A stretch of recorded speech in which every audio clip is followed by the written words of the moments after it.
Tetragrammaton.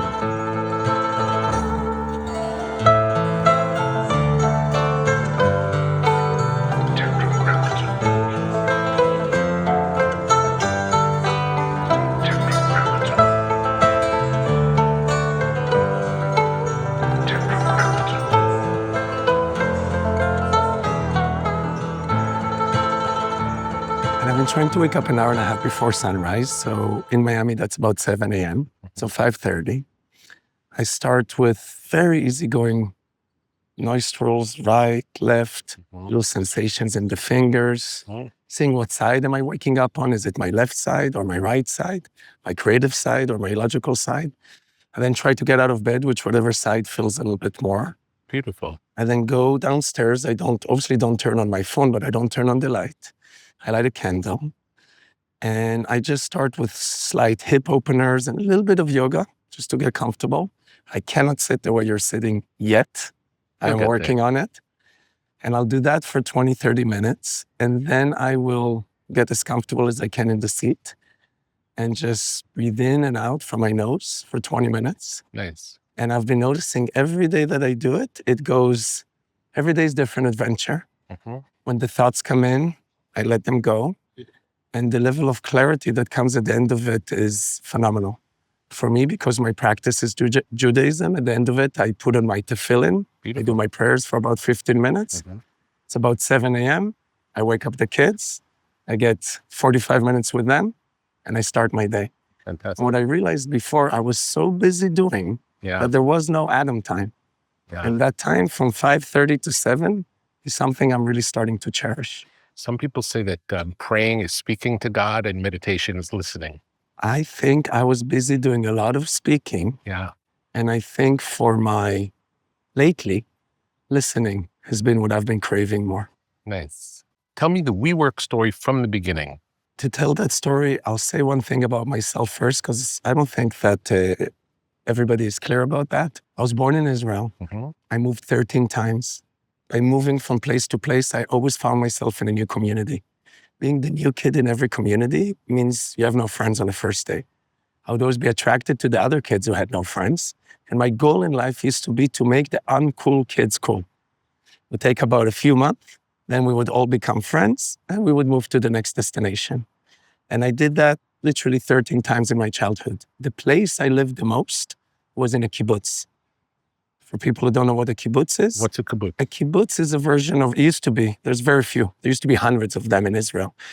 It was a version of a community where every person had a different job, but everybody earned the same amount of money and had access to the same amount of resources. Everybody had the same house. I happened to have just gotten a chance to go to the house I lived in the kibbutz. I didn't remember how small it was. The entire house, bedroom, kitchen, and children's room, my sister and I shared a room, was 450 square feet. And I don't fit in the door. So I was shorter there, but when I went to kibbutz, I was like, oh, wow, the door doesn't fit. Your sister older or younger? It's a younger sister, 3 years younger. And what was your relationship like? Growing up separate from moving from place to place, which means we always had to be very close. When I was about 8, my parents got a divorce. And after my parents got a divorce, we moved to the US. My parents are both doctors. And we moved to the US for 2 years because my mother had to fellow. She's an oncologist. She fellowed in Indianapolis. So I was a Hoosier for 2 years. I went to Pacers games in Indy 500.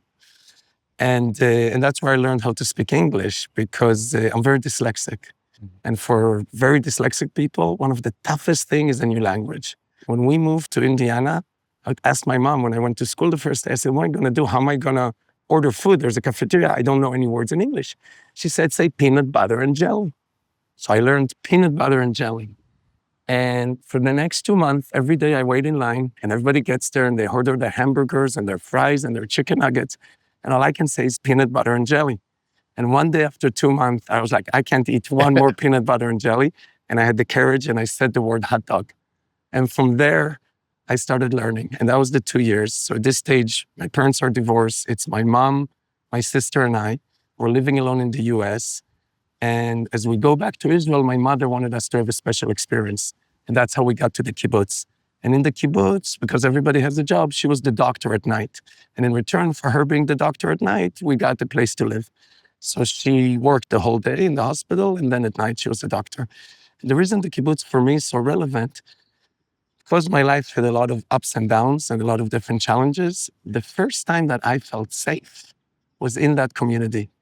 My mother, who many years after was diagnosed as bipolar, and growing up, the patients were always the most important. And I think it taught me a lot because she always took care of all of her patients so beautifully. When she would come home, there was less patience for us. And there would be a lot of fighting and screaming and hitting and things flying, and a lot of things would occur. And I remember that no matter how bad the night was, there was always 3 neighbors checking on me. There were always friends that I could go to. No one ever judged me. Everything was always open. I always felt like I was part of it. And that feeling of safety is something that not only stayed with me, wherever I went to in the world, I sort of find myself bringing people together. And when I moved to the US, which was actually following my sister, so my sister left Israel when she was 16. She was Miss Teenage Israel. She moved to the US. She became a very successful model. And when I finished the army, I moved to the US 4 days later, and I lived with my sister. And from the first day that we're sharing an apartment together, this was right after September 11th, a month later, and we lived very close to where it happened, because that's where you got the money from the government, and that was the most affordable thing we could do. I remember going up and down that elevator and was so surprised that in America, people don't introduce themselves. So I would see the same neighbors every day. No one says hello. Until after a month, my sister's name's Adi, she was like, what do we do? Experiment. Let's introduce ourselves to everybody. And in a month, we're going to throw a party on the roof. There was a shared roof. And that party, well, we'll see who comes. And we did it. And we threw the party, and half the building came, and the energy in that building changed. And it was very obvious for me that this thing that I cherished, this kibbutz energy, is something that we could bring to the United States in the form of a business. This is now 2007. I've had 3 failed businesses by this point, 2 fashion businesses and a baby clothing business called Crawlers, baby pants with knee pads on them to protect the baby's knees. A good idea. At the time, I thought. Today, being the father of 6 kids, no one ever complained about the knees. I actually think they have extra skin and they're built for it. But the universe thought of that one. But I by this stage, I'm already after my 3rd business, and I meet Rebekah. And when I meet Rebekah, the first time we met, I remember I don't even remember what we ate, but I was waiting for her to put out her credit card so I can put out my credit card so we could split the bill. And we do that twice. And the 3rd time she goes, Adam, in America, it is okay. You could offer to pay for the meal. I don't have to say yes, but you could offer.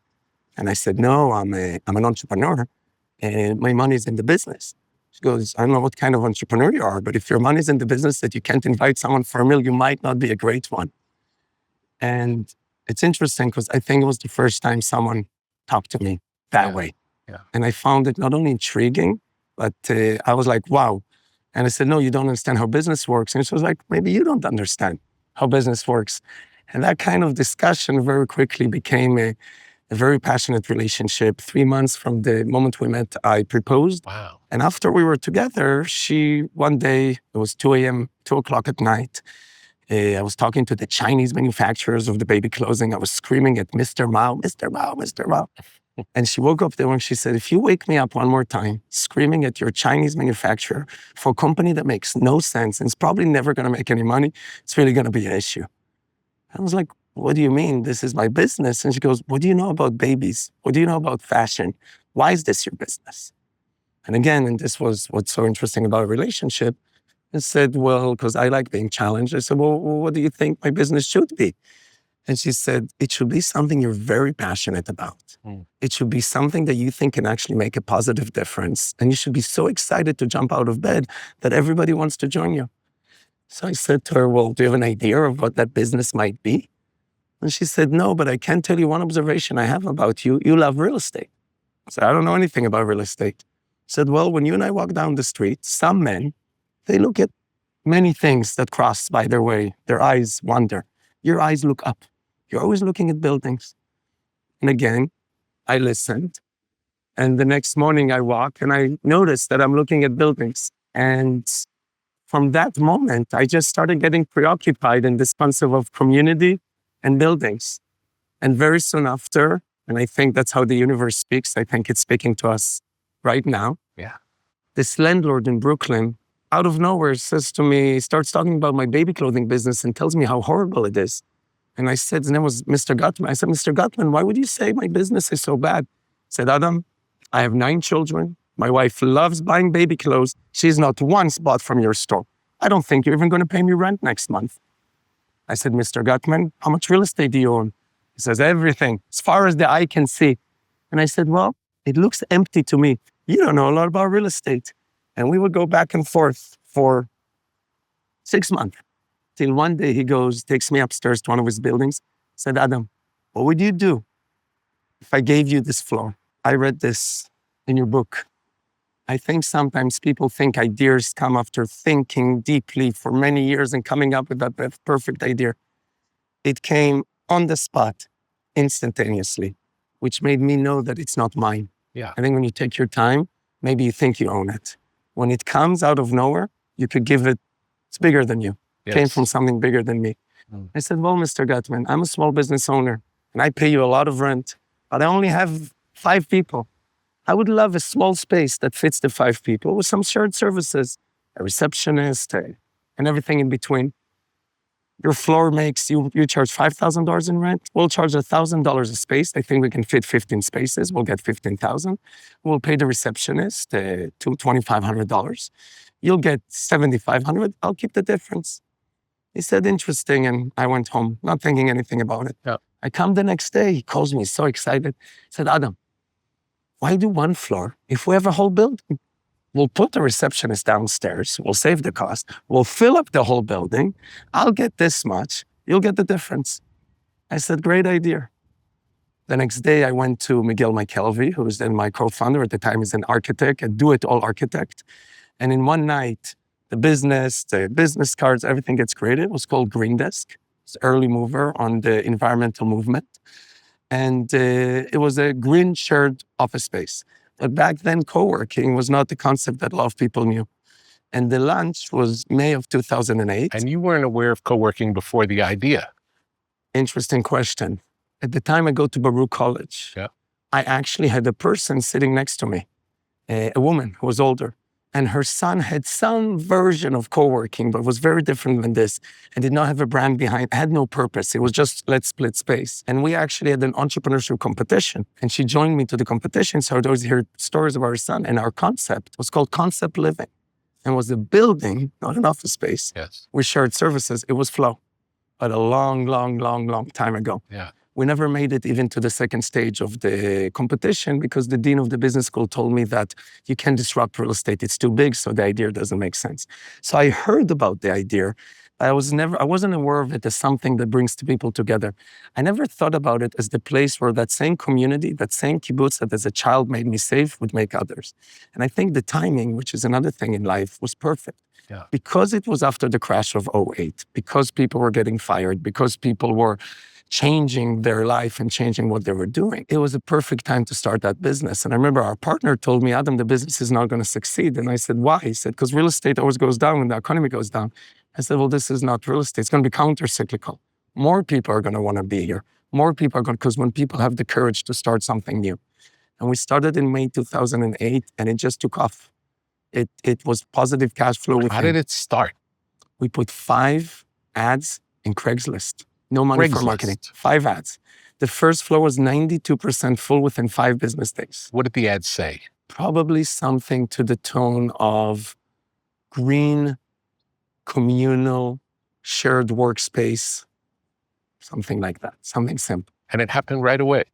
It filled up immediately. It was instant success. It went from 3 businesses that didn't succeed to immediately hitting. It was so successful that, again, the landlord, who's not used to investing any money, came the next week and said, you see, my idea is so good. I said, yes, Mr. Godwin, your idea is the best. Yeah. And he said to me, let's open the other floor. And as fast as we would build, in 30 days, we would finish a floor. As fast as we finished it, it would fill up.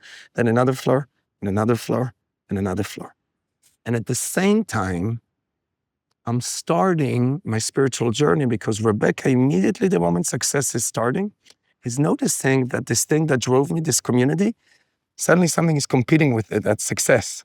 Money was starting to sip in. It was tiny, little money. Yeah. But it was, she felt that this is a great time to start a spiritual practice. So growing up, you were not spiritual growing up. Well, what do you consider spiritual? A meditation practice, going to a temple or church. Based on your definition, I was extremely not spiritual. I did none of that. You didn't practice anything. Didn't practice anything. Were you a believer? So you spoke about my sister. I think if she was here, she would say that at night, when we were having those difficult nights after all the craziness that would occur at home, I would tell her stories about how we're going to be very successful one day in the future and how we're not going to have these issues and how it's all going to work out great. So I always had this very optimistic view, no matter how tough it was, I had a feeling that things will work out in a very positive way. So you were optimistic, but maybe you wouldn't use the word spiritual. No, I 100% would not use the word spiritual. I was not spiritual. I was very optimistic. I would say the only thing that was spiritual about me would have been my optimism.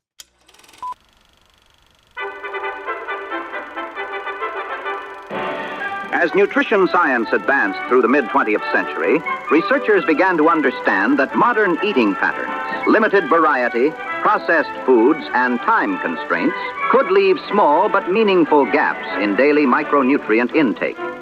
Today, large population studies confirm that approximately 90% of adults fall short on one or more essential vitamins or minerals. AG1 was formulated in response to those findings.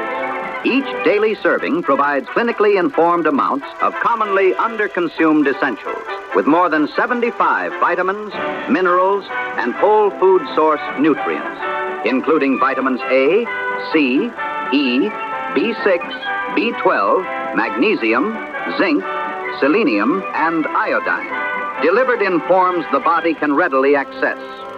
Because utilization depends on absorption, AG1 also contains probiotics to support gut health and digestive function, helping the body make effective use of what it receives.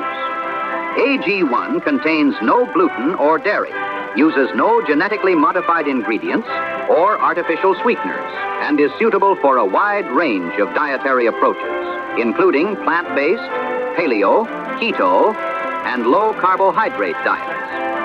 Available in single-serving packets for when you're on the go. Manufactured under strict quality controls, every batch of AG1 is tested to confirm its composition, nutrient levels, and the absence of contaminants, ensuring reliability from one serving to the next. It's no wonder AG1 is trusted by the world's top athletes and experts. What was once a futuristic concept, daily nutritional support in a glass, is now the result of applied science. Learn more at drinkag1.com/Petra. Do it today.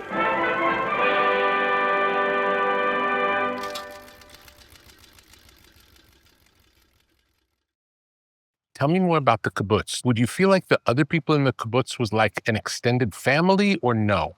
So as we said, I entered 13 communities in childhood. The toughest community to enter was the kibbutz. The kids there growing up sleep in the same house and only go sleep with their parents on the weekend. This is an old-fashioned thing that doesn't exist anymore, but that's how they grew up. And back in the day, the most successful leaders in Israel grew up in these kibbutzes. It was a very successful social movement. But it worked for the first generation. And the second generation, their kids, not so much. And by the third generation, the whole thing collapsed. Funny enough, lately, there's a little bit of a movement back to it. Today, in the world that we live, when people are so digitally connected, I actually think there's a much deeper craving for it. So when I was in the kibbutz, I think everybody felt this way. And I think even though I was an outsider, because I wasn't the kid that grew up there, they took care of me really well. And again, my mother was an unbelievable doctor. So she was taking care of everybody. We had a challenge because she was a single mom and she was dealing with her own challenges that were personal, which again, back then as a child, I could have complained a lot about it. But today, it's what made me who I am. I'm so grateful for every single moment we spent together. So I think everybody in the kibbutz felt that way. I left the kibbutz at the 11th grade. It was the place I lived there for 5 years. It was the place that shaped me and the place that I lived the longest. You know, when we lived in the kibbutz, I'll share a few things that were different. I think we can learn so much today from the past. In our kibbutz, 1 day a week, There was no school. Everybody volunteered and worked at the job. Interesting thought. In our kibbutz, every morning we all went to the dining hall to have breakfast. It was so communal. I loved breakfast. There was nothing there, by the way. Bread, a little bit of chocolate, a little bit of Nutella, but it wasn't called Nutella, and a little bit of cream cheese, and maybe some eggs. But it was such a great way to start the day, and all the kids would come. No parents. All the kids are together. This is now 5th grade, 6th grade. All the kids are together, and we're talking, and we're excited, and we're doing this, and everybody goes to the bus, and from the bus straight to school. And most of us were not wearing shoes. Just as not on the bus, not in breakfast, and not in the school. Which then I kept going, which over time some people thought it was interesting I wasn't wearing shoes. But I know you enjoy not wearing shoes also. How did you meet Rebekah? I have a best friend, and his name is Andrew Finkelstein. And keeps always telling me that he had this friend, Rebekah, who was his best friend or one of his close friends from Cornell University, but she lives in Los Angeles. And one day he tells me, I'm going to move to LA. And the whole time he wanted to be a movie agent. I'm going to become to be an agent. Rebekah got me my first job. I'm going to sleep on the couch. And he moves to LA. And I've never met Rebekah at this point. And he starts his career. And he's a very successful Hollywood agent today. And always tells me about Rebekah. And from her side, always tells her about the crazy Israeli. Never introduces us. Then 2 years later, I'm now by this stage, I'm 28. Rebekah is moving back from LA to New York, and he's introducing us on phone. Said, hey, if you want to meet someone cool, you're 2 cool friends of mine, I'm introducing you. And I remember that first phone call because I was telling Rebekah, anything you need in New York, I can help you get. She was born there. Yeah. Like, who's this idiot? She was going out to clubs when she was 14. Yeah. She's like, I know what this kid wants. And that was that.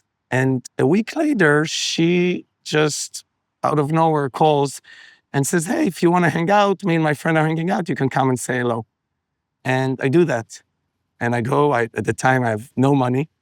I ride my bicycle. I go to that first meeting. I walk into her apartment. She's with a friend. We talk for a few minutes, and then she tells the friend she can go.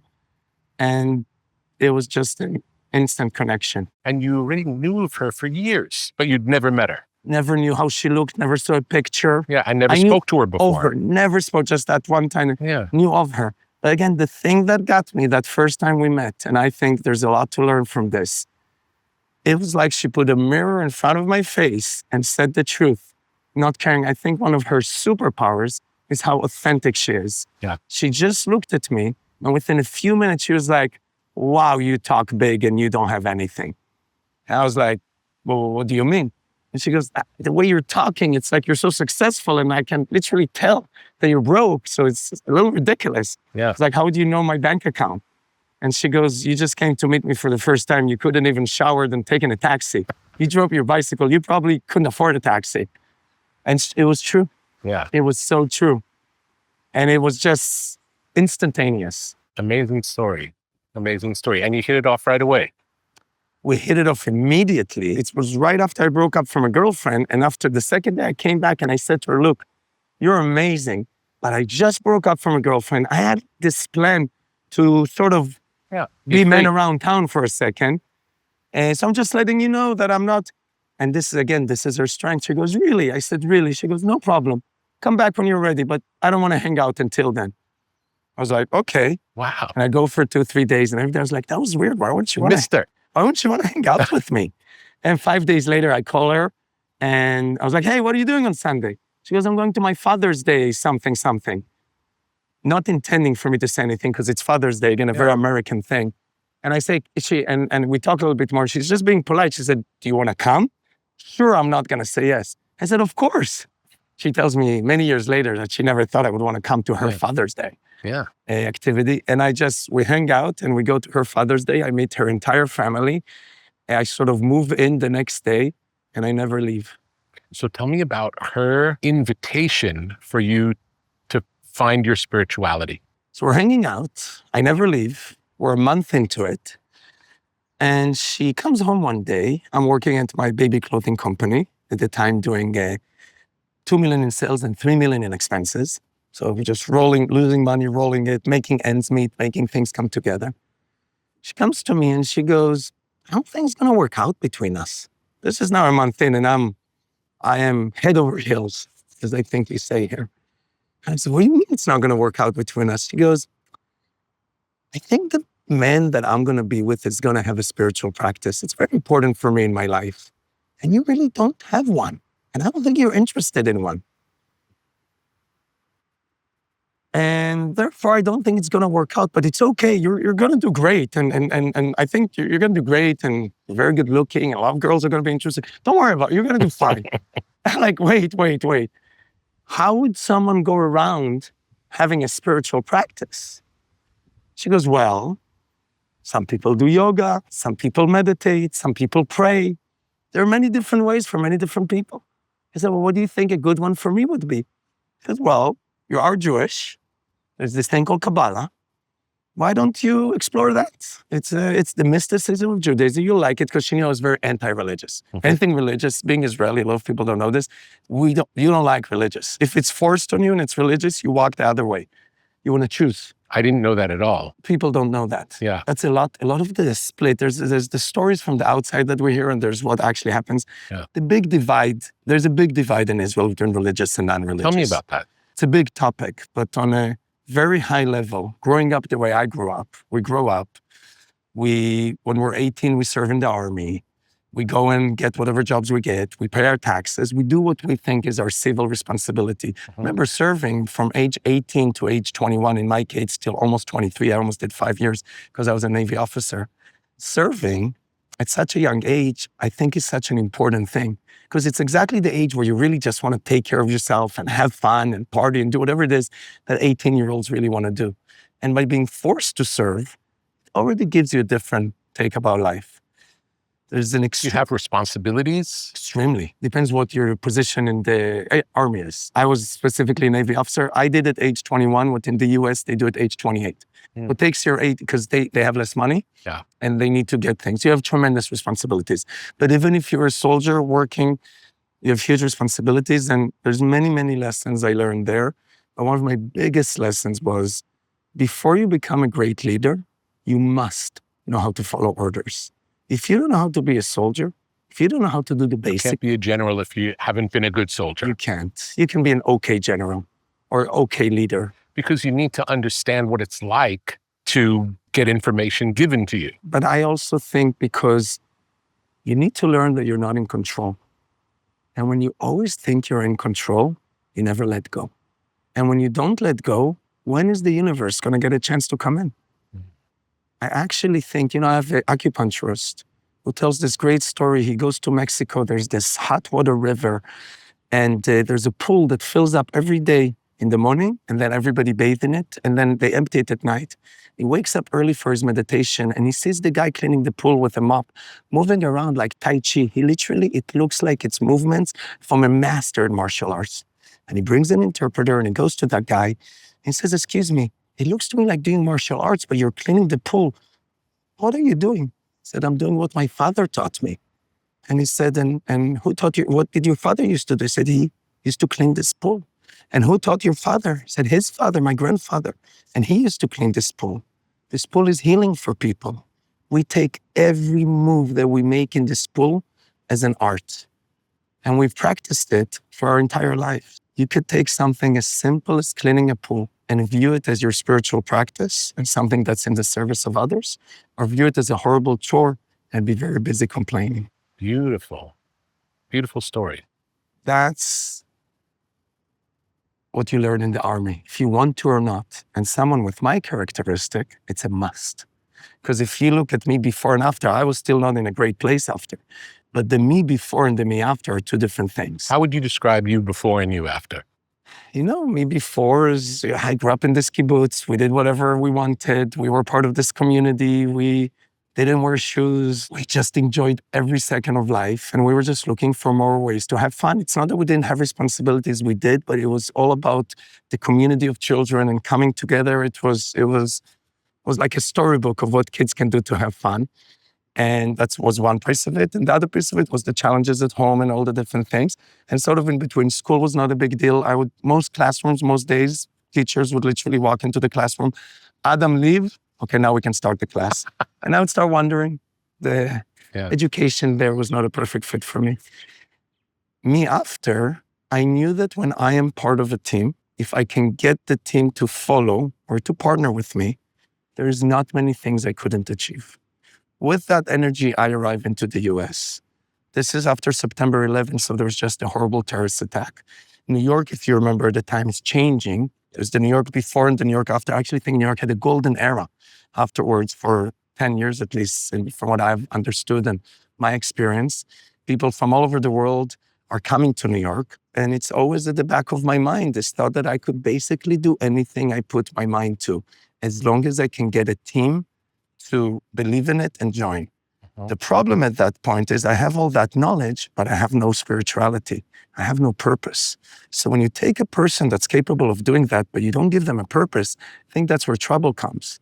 Now, Rebekah, who's literally just starting with me, is seeing the potential and articulates the potential, but says, without a purpose, you're not the man for me. Yeah. And I really wanted to be the man for her. So she takes me to this first Kabbalah class, and without getting into Had she already been doing Kabbalah or no? she was doing Kabbalah once a week, but not as a practice thing, not with any religiosity. I would really separate between, sometimes people say, Adam, are you religious or are you spiritual? And I say spiritual, and they say, how do you define? I say, so I keep Shabbat. And When did that start? 10 years ago, which is 4 years into it. But I'll go back to that first Kabbalah class. I go to that first Kabbalah class to prove to this woman I just met Yeah. that I can do anything. Yeah, you're And no serious. one's going to say, she's not going to say, I'm not the man for her. Maybe she's not the woman for me. Yeah. You don't break up with me, I break up with you. You know who I am? My sister is a model. I was an idiot. I was an actual idiot. Yeah. And I go to this class, and this woman is teaching, and the lesson was a very basic one. When a challenge happens in your life, instead of reacting, take a deep breath, stop, and the way they say, pause, what a wonder. Pause, what a wonder. Then interact again. No knee-jerk reaction. No knee-jerk reaction. Take a breath. Let the universe come in, or new language. Hone that antenna and let it receive for a second. There's a certain speed that this travels at. And that was it. That was the class. Class ends. I'm like, whatever. But I still want to prove that. So I go and talk to I'm going to ask this teacher something and show her. Yeah. And I asked the teacher something, and this one was a very wise teacher. She takes her book, she gives it to me. She says, Adam, I write notes on the side of my books. Take a look, your answer is there. Bring it to me next week. I think, I'm going to show Rebekah. I took her teacher's book. Meanwhile, I go outside. I look at the book, the class ends. I'm like, oh my God, this teacher tricked me. Now I got to come back next week and give that this book. I'm not going to not return the book. And the next day I go back into my baby clothing business that was genuinely not succeeding. And I had this saleswoman who was very powerful, but we argued every day. And she gets at it again. And this is something that I think people don't know about me. Even when I look like I'm not listening, I always hear. And when I think what I learned could be beneficial, I'll try it at least once. No matter what, I'll try it once. So I pause, I take a deep breath, and a different reaction comes to my head. And I try it. And the saleswoman who's so quick to anger, suddenly she's pausing. I have this beautiful dialogue. And we come up with a new idea of how to do something. Wow. We executed First that time. First time. You know the book, The Alchemist? Yes. He talks about beginner's luck. I think when we start practicing spirituality, first time, Yeah. it's beautiful. I encourage everybody to give it a shot and see if it works. Yeah. And if it works, then we can go to the next level. And it works. And I love things that work. And I come there the next week, and now I'm hungry. Now I'm spiritually hungry. Now I want more. Because it already changed your life. It already worked. I Yes. wouldn't say yet that I don't recognize at this point that it already changed. Some of the biggest moments of our life that change our life, most of us don't know that that's what's happening. And this is why no matter what moment you're going through right now, even if you think you're going right this second through your worst moment, Yes. you might not know that the darkest moment of the night is a second before dawn. Yes. And if you just pause and have a little more patience and keep pursuing, Yes. don't quit, Yes. the light will be revealed. What's the next scene in the movie? Let's see what the next scene in the movie is. The movie is great. I just don't know how. Yeah. It's a divine movie, by the way. It was written by the best director, writer, and producer. And you know who the star is? We are. Are we going to be a tragedy? Are we going to be a success? Are we going to be an up and down? Are we going to learn from our lessons? Or are we actually going to curl below our blanket and, oh no, this happened and now I'm not going to go back out? That's how Rebekah introduced me to it. And I just drank it like it was from the fire hose. I was just intrigued. And the moment that started, things started we call it being in flow state. Once I hit that flow state, things started moving fast. That led to GreenDesk, led to WeWork, led to our first child, led to everything, brought us all the way here today. And it only started with one class and one teacher and one sentence. And then you started going every week? Then I started going, this is me. Yes. When I see something that works, I actually do more than once a week. It started with once a week. It became 2 times a week. Then it became 3 times a week. And then at the same time that this is happening, my life is changing so fast. I'm at this stage.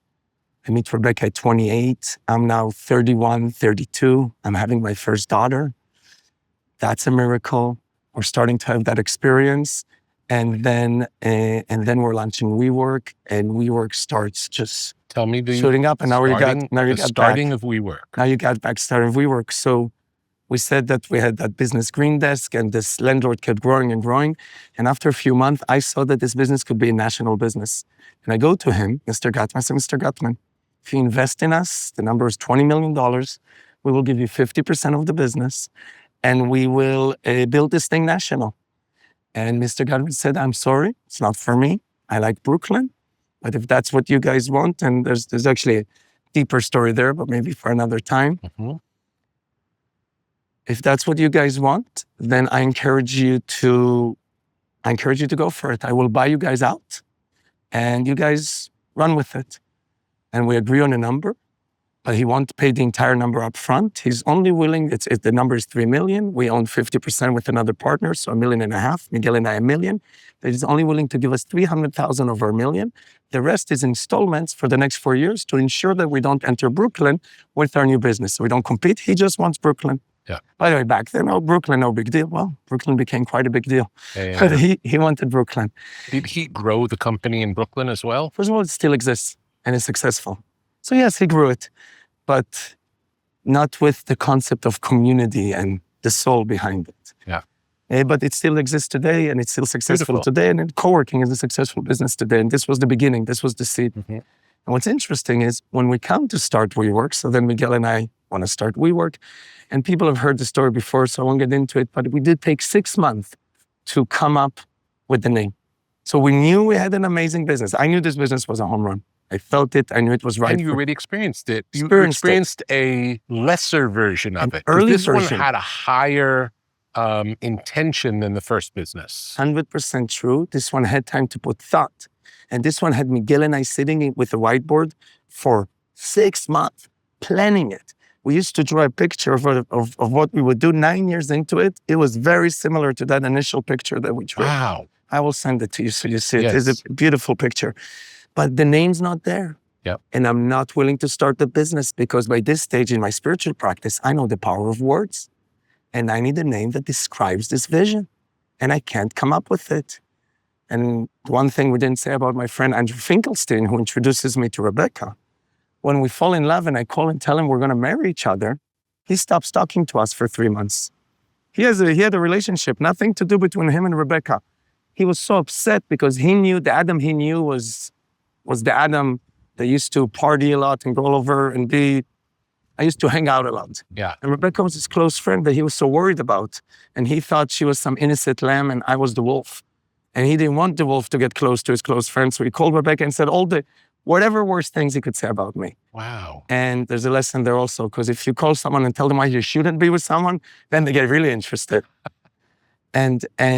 But we loved it. It was true. I told him it was true. He just didn't believe it was true. And I'm a very loyal person. Yeah. When I commit, I am not at 99% committed. I am 100 to a fault. Yeah. And so Andrew ends up not talking to us for 3 months, but then again, becoming very close. And we never forgot that he introduced us. And instead of you somehow hurting her, she made you better. That's what happened. And I think for her, at the point she meets me, she was celibate for 6 years. She, at age 23, she was 29, decided she's not going to go on this dating scene and this thing that everybody else doing. She told the universe, so she's a yogi, she was meditating, she was Jivamukti, she was certified. And she would meditate and she would tell the universe, send me my soulmate or no one at all. Yes. She was zero interested. So at this point, she's 6 years in. So then she meets me and she knew it, I knew it.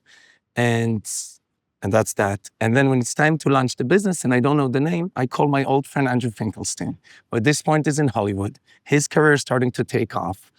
And he has and has always been an unbelievable agent, but he's also an amazing copywriter and speaker. And, like Marty Supreme that just came out, he put together, he represents the director, he did a lot. He didn't write and direct it, he's the agent, but he helped it become a reality.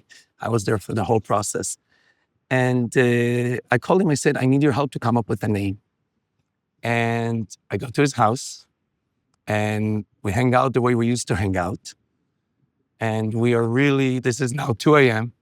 and we're about to faint. And he looks at me and he literally goes, I wish we had a video of this. He looks like this. His eyes are like almost rolled back. He goes, Steve Jobs had it wrong. It's not iBook, iPhone, me. It's we. We work, we give, we fly, we teach, and faints. It's interesting also that you say it's at 2 a.m, you're both exhausted. You weren't in a strong place. The opposite. It was almost as if you were ready to give up. You were at the end. You let go. This is so accurate, Rick. We were so at the end, we were done, and it wasn't going to happen. Yeah. And he says it, and he says, I look up at the universe. By this point, I'm already practicing more. I said, please let me remember it in the morning. I wake up and I call Miguel, trademark, WeWork, let's go, boom. Amazing. But it reminds me, you just said something I think very important. It reminds me of a story. Joseph in the Bible. He's born. He has all these dreams. He dreams his father and his mother and his brothers will bow to him, and his brothers hate him for it. And they put him in the cave. They want to kill him. Then they decide to sell him. And no matter what happens, he looks up to the heavens and he says, it's God's will.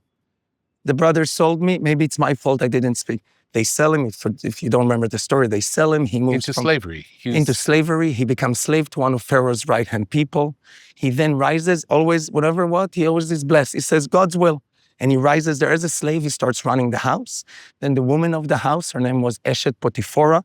She wants to sleep with him because he's defined as beautiful from the in and from the out.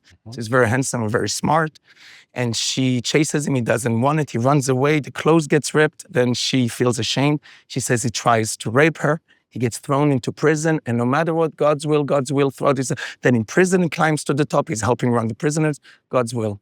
Until after 10 years, those two people come, the two ministers that have dreams, and he interprets their dreams. One, he says, Pharaoh will save you, and the other one, he says, you will die in 3 days. And the one he says, Pharaoh will save you, he says to him on the way out, please don't forget me. He suddenly gives up this belief that he had until then, that it's God's will. He forgets for a second. It says that he gets punished to stay 2 more years. Now he's 12 years in prison, and he gets to this night where he is done.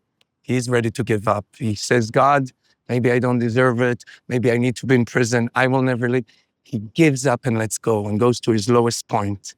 And in his lowest point, and this I think is very important for us, when we're there, and we all have a moment where in that lowest point, we get to choose. Do you choose belief or don't you? And if you choose belief and are able to pick yourself up from that lowest point, boom, that's when it happens. And the next second, Pharaoh has his dreams, can't interpret them. The guy remembers he met this guy, Joseph, this Hebrew slave. He says, I met a slave in prison that interpreted my dream, brings him to Pharaoh, interprets Pharaoh's dream, and goes from a slave to basically the CEO of Egypt, the number 2 to the king, in 1 day. All the way from here to that. And to finish that story, when his brothers, there's the famine, the 7 bad years, they come and he saves his family. And when his brothers see him and they cry and they're so sorry for what we did to you, he said to them, it was never you. I was here so we all could be saved. It's God's will.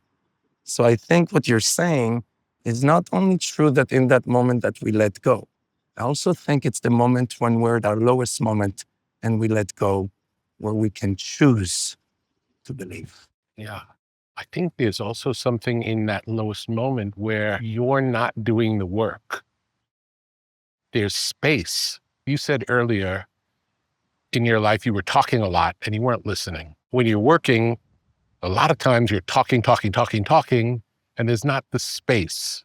But when you run out of steam talking, eventually you're done. And then there's space and it's quiet, and then it can come through. And sometimes when we talk, I'll talk about myself. When I used to do it, I know I still do it, but I try to do it less. When I used to do it, I thought I was in control. When we think we're in control, that's when we really start losing the game. Yeah. We're in control of our reaction Yes. to what happens, not of actually what happens. No. And we never know what's going to happen next, really.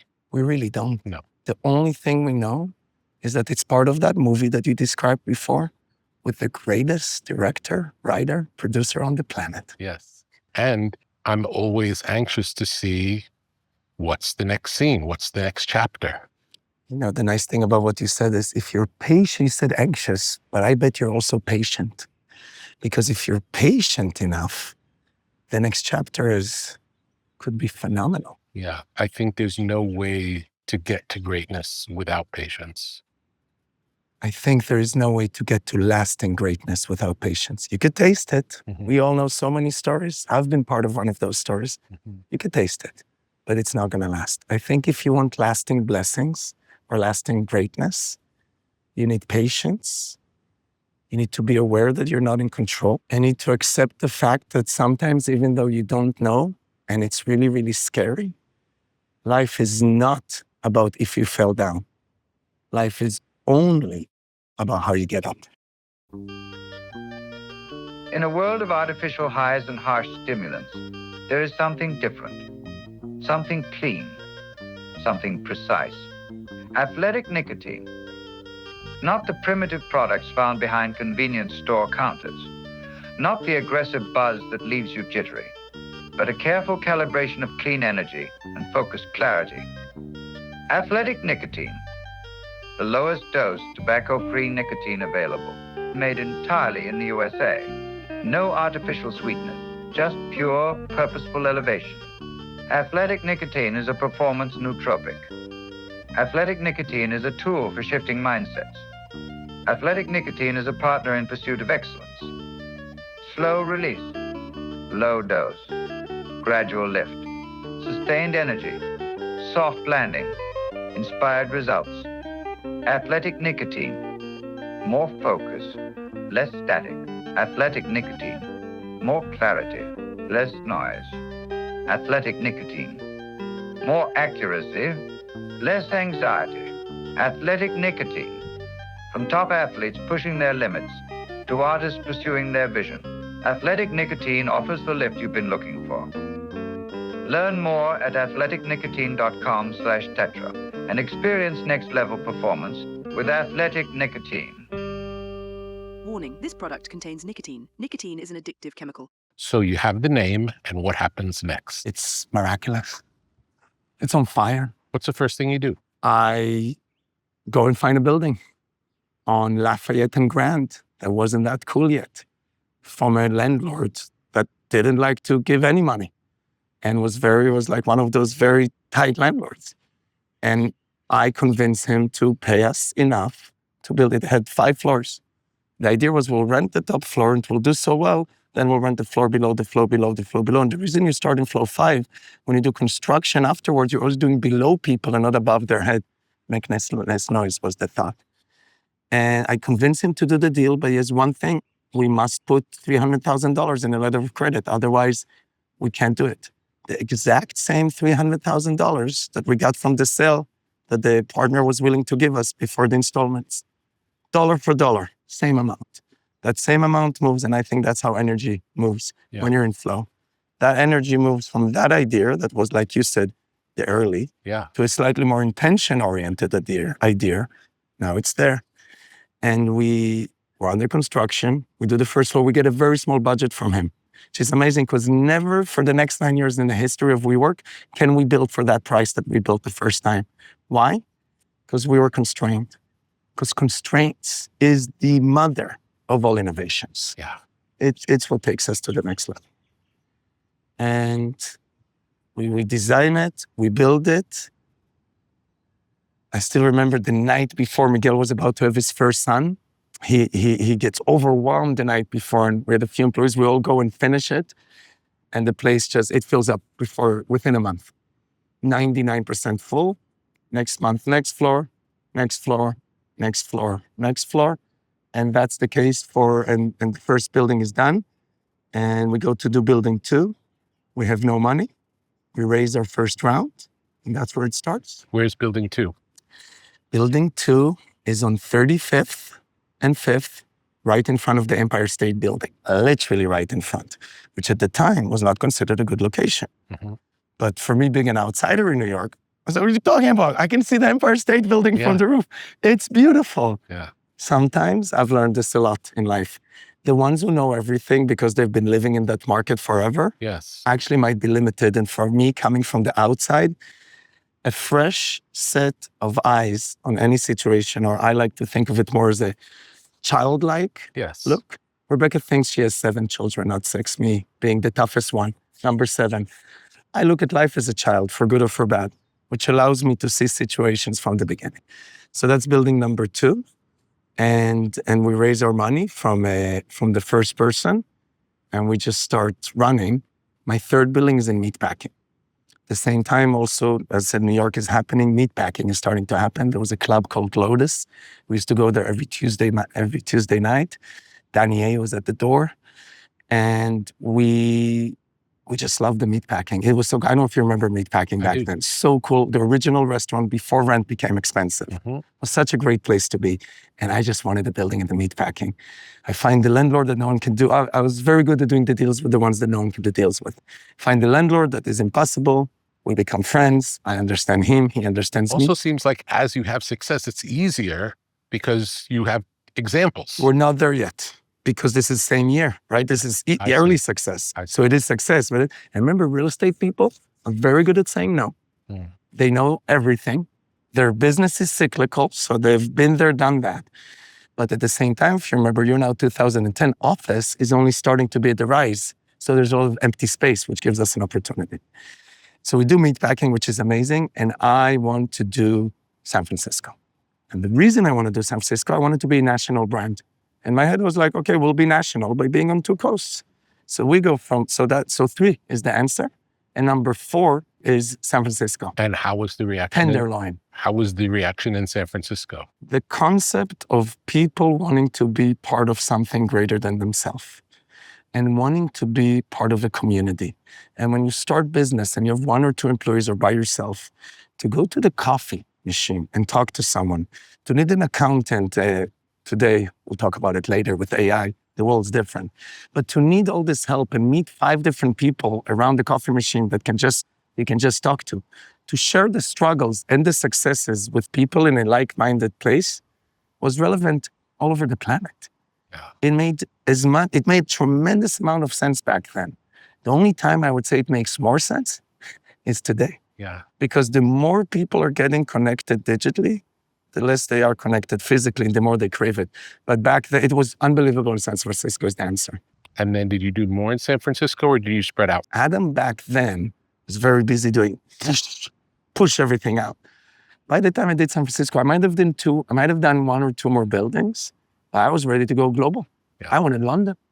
And people were like, Adam, you can't go to London. I said, why? It's the same language, similar accounting system, similar law. What's the big deal? Same website. What's the big deal? Like, Adam, it's London. It's a different time zone. So after doing a few buildings, I go to London. And what's interesting about London is the inventor of the original coworking, right? Regus, the original company that did this from the 80s, I believe, is there. So everybody was like, no, it's not going to work as well in London because it exists there. in my opinion, and I feel it's stronger even today, when you go to a place where people know of a new concept, but you bring something innovative, you do even better than when you have to convince everybody about a new concept. So we then go to London and it goes really well. It basically, for the following 5 years, goes unbelievably well wherever you go. And just to give it weight, from year 1, doing 1 building in the first year, and year 2 adding, I believe, 3, you go to in year 9 doing 2 buildings a day. 2 buildings a day? A day, 9 years. 2 buildings a day in 130 cities, 50 countries, 5 continents, 72 languages. And when I count today, I only count business days. So that's 5 days a week, not including holidays. So you do about you do over 400, maybe 5, you did a crazy amount in that last year.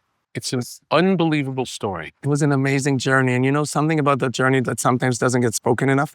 To do what I just said, you need an unbelievable team that believes. For sure. Because this is not technology that's everywhere. building it.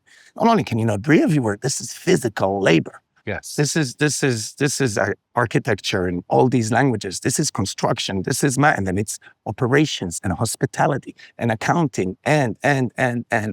Yeah. And the thing about WeWork the thing I would say is that team was phenomenal. Yeah. Because they believed.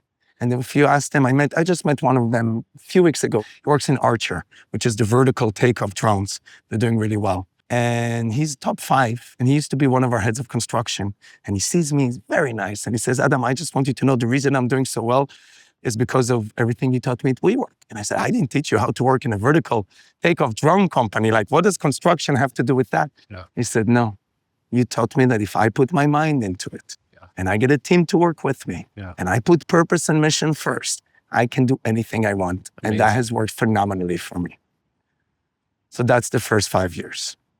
It then turns a little, but that's for another time. Do you think the success had to do with the concept or with your personal will? In hindsight, I think the success was accumulation of every single thing that I did leading to that. It's the childhood. It's the challenges. It's the parents that were always giving as doctors. It's the kibbutz. It's the learning how to serve at the age of 18. It's living with Adi, my sister in New York City, and experiencing this unbelievable city that inspired me. It's my friend Andrew Finkelstein who teaches me about America and about culture and about movies and about all these beautiful things that inspire me and get me excited. And it's this belief in something that I play a part in something bigger than me, but I can make a difference. Maybe sometimes it feels big and sometimes it feels small, but there's a mission for me on this planet. There's a message. For me, it's more community. And that message needs to be told and needs to be heard. And as long as I stick to it and don't forget it and put that first, nothing can stop me.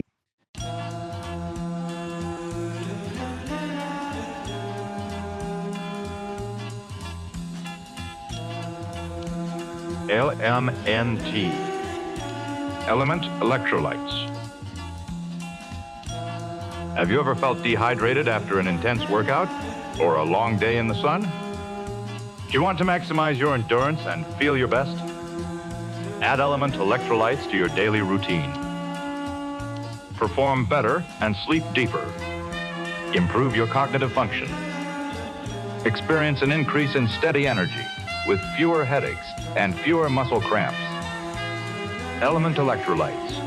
Drink it in the sauna. Refreshing flavors include grapefruit, citrus, watermelon, and chocolate salt. Formulated with the perfect balance of sodium, potassium, and magnesium to keep you hydrated and energized throughout the day. These minerals help conduct the electricity that powers your nervous system so you can perform at your very best. Element Electrolytes are sugar-free, keto-friendly, and great tasting. Minerals are the stuff of life. So visit drinklmnt.com/tetra and stay salty with Element Electrolytes. LMNT. Tell me about SoftBank and Masa. I was planning we were going to talk about fillings, and we're actually talking about I love it. First, I'll start with the most important thing to say about Masa, because for me, it's Masa. SoftBank is the company that he created, and SoftBank is great, but it's Masa. When Masa walks the first time into WeWork, he goes like this. It smells like a factory of dreams. Wow. You're not manufacturing business here. Wow. You're making dreams. What a beautiful line. What a beautiful statement. And I get shivers all over my body. And I was like, Adam, you just met someone who thinks bigger than you. Yeah. I didn't even know where it came from. And then he just kept talking. I didn't even know where it came from. And he was supposed to come for an hour and a half, and he only had 12 minutes. This in the 12 minutes, he says that. And my HQ, my headquarters, where I sat when I used to bring investors, had this whole tour through our HQ I would do. Was on the 5th floor. I was never getting there. So I took him into our innovation center and introduced him to 2 residents, because our buildings, I always wanted to work in buildings where customers were there, members. So I could always hear from them in the elevator. Yeah. They love telling me what's wrong, and I love hearing. Yeah. So I introduced him to 2 residents, 2 members, and he says what he says. He looks at me, he goes, this is great. I need to go uptown. Would you like to join me in the car? We could talk some more. I say, of course. And he we go into the car, have this whole presentation, close the doors, like, forget your presentation. Let's do a deal. I said, your team told me there's no deal making. We're only talking high level. I think I need to add something to this if this is where we're going. Yeah. The night before we have a board meeting, this is 2016, towards the end. And we decide as a board, we could turn our business profitable whenever we want because we're growing. That business you spoke about, GreenDesk, never stopped being profitable. You would just slow down building and you'd be profitable. Or even better, you stop, you let the machine catch up with you because you've done so much. Yeah. You actually take inventory of where you're at, which there is no way to grow as fast. We were one of the fastest, maybe fastest, physically growing business on the planet. Yes. No matter how good at what you do you are, yes, you will never be able to do that perfectly right.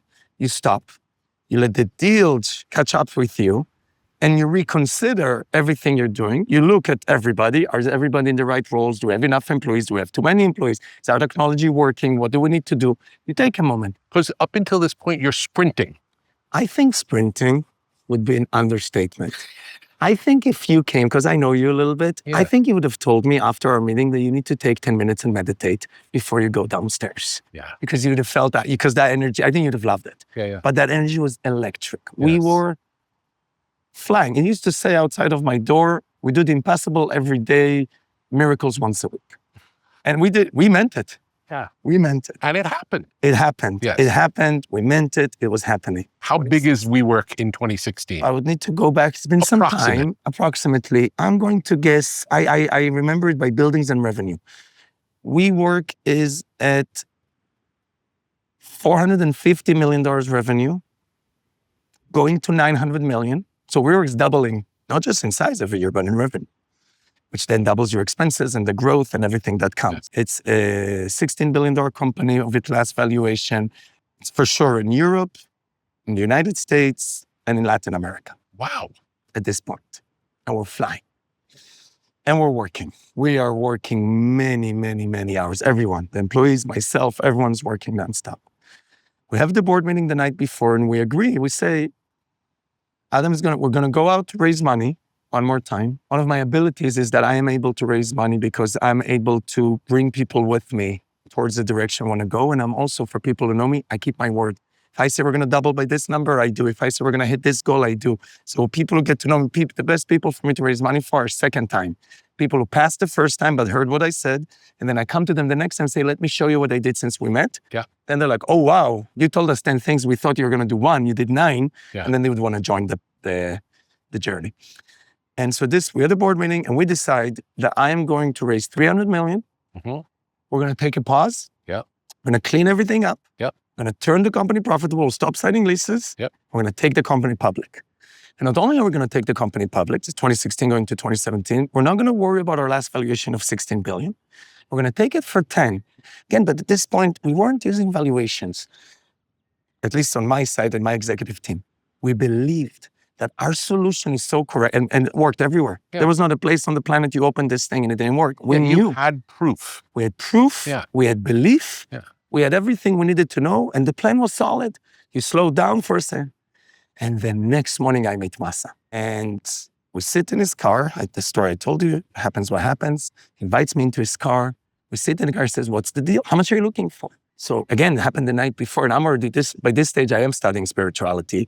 And I believe it's not cause and effect. I believe in cause and effect, but I believe, wow, we said it yesterday and it's happening today. Yeah. So I'm going to tell him the number we said. Yeah. Raising 300 million Yeah. at a $20 billion valuation, because Yeah. the last one was 16. He looks at me and goes, but Adam, I'm Masa. I have the vision fund. It's going to be a $100 billion vision fund. It could take a long time to spend $100 billion, $300 million checks. Don't you have a bigger vision, a bigger picture? I said, I do, but you know, that would be a very big amount for us to raise. He said, well, tell me, if you could do anything, how big can this company be? I said, this company can be as big as much money as you inject into it. You put money on one side, you get growth on that. I haven't missed my numbers once. Remember, by this point, 2010 to 11, I grow first I grow 3x, 3x, 3x, and then 2x, 2x, 2x, but I don't miss my growth. Yeah. I said, look, we're 450. I'll hit 900 million next year, then $1.8 billion, then 3.6. It's going to depends how much money you want to put in the machine. And he says, well, what do you think about Southeast Asia? I said, I've never been there. He said, well, do you think the concept will work there? I said, I'm sure it will, but I would need to learn about it. Yeah. I said, well, we should do a company there. And then he said, what do you think about China? Oh, sorry, when I said we're in all those places, I forgot to mention, we're already in China also by that point. Really? So when Masa comes, we're in China, Latin America, Europe, and the US. And China already is a freestanding company that we raised locally at a $2 billion valuation. And the reason I raised the local company, if the locals don't believe in it, I don't want to enter a market that's hard. So that was my litmus test, and worked out very well. And he says to me, what about Southeast Asia? I say, yes. He said, well, we can write this size check there. And then he says, what about Japan? I said, I really don't know anything about Japan. He said, well, Adam, I know Japan, and tells me the whole story about Yahoo Japan and how at some point Yahoo Japan was bigger than all of Yahoo. And I said, okay, we could do that together. And then he said, China, you could go much bigger in China. And the 300 million request becomes 3 billion. Big change. Big change.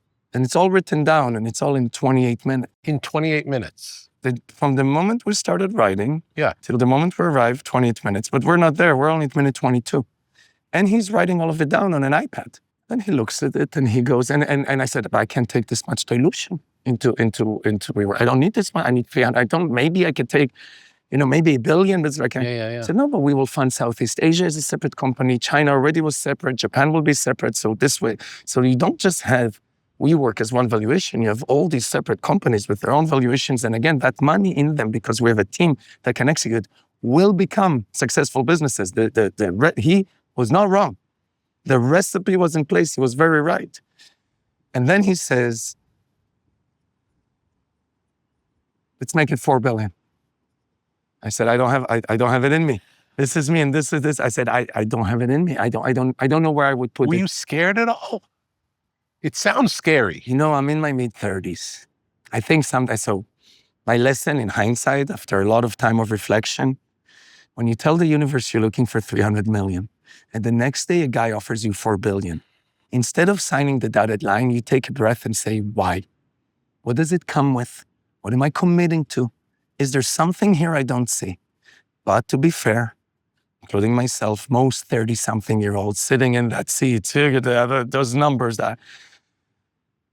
This is the Israeli from the Kibbutz who came to New York City and lived with his sister who was paying his rent for the first 6 years and then Rebekah paying for the following 3 years. I go, what am I going to do with another billion? He said, you'll do secondary. For you and for all your investors and for all your employees, and everybody will have an exit. So they feel this. Okay, and I should have been scared. I wasn't. I should have been scared. I've never thought about this before. Yeah. I should have been terrified. Yeah. Because that was way more. I should have done that first lesson that I learned in Kabbalah. Pause. What a wonder. But I didn't. Yeah. I took that pen And I signed that document Right there. on the spot. On the spot. He offered it on the spot. It's amazing. I signed on in the art of the deal, which I know you're a master of. Deals sometimes have momentum. They have moments. They're second in time, just like channeling. Yeah. But the deal can come from both sides. And just I want to make this clear. Not only do I not blame Masa for anything, No. I am so grateful, Yeah. so appreciative. He trusted. He saw the vision. He trusted. He trusted more. He He saw it. trusted completely. Yeah. I walk out. How could you be mad at that guy? I woke up because other people many times after, oh, he pushed you to grow so fast. We're going to say what happened. Yeah, We're going to yeah, get there. But I couldn't be. Couldn't I couldn't be. I wouldn't be. There's nothing. If he called me today Yeah. and said, Adam, I need this or that, I am on that plane and Of with him course. as fast as engines can take me, Of course. straight away. I walk out of that car, and that is, again, in hindsight, I couldn't know at that moment.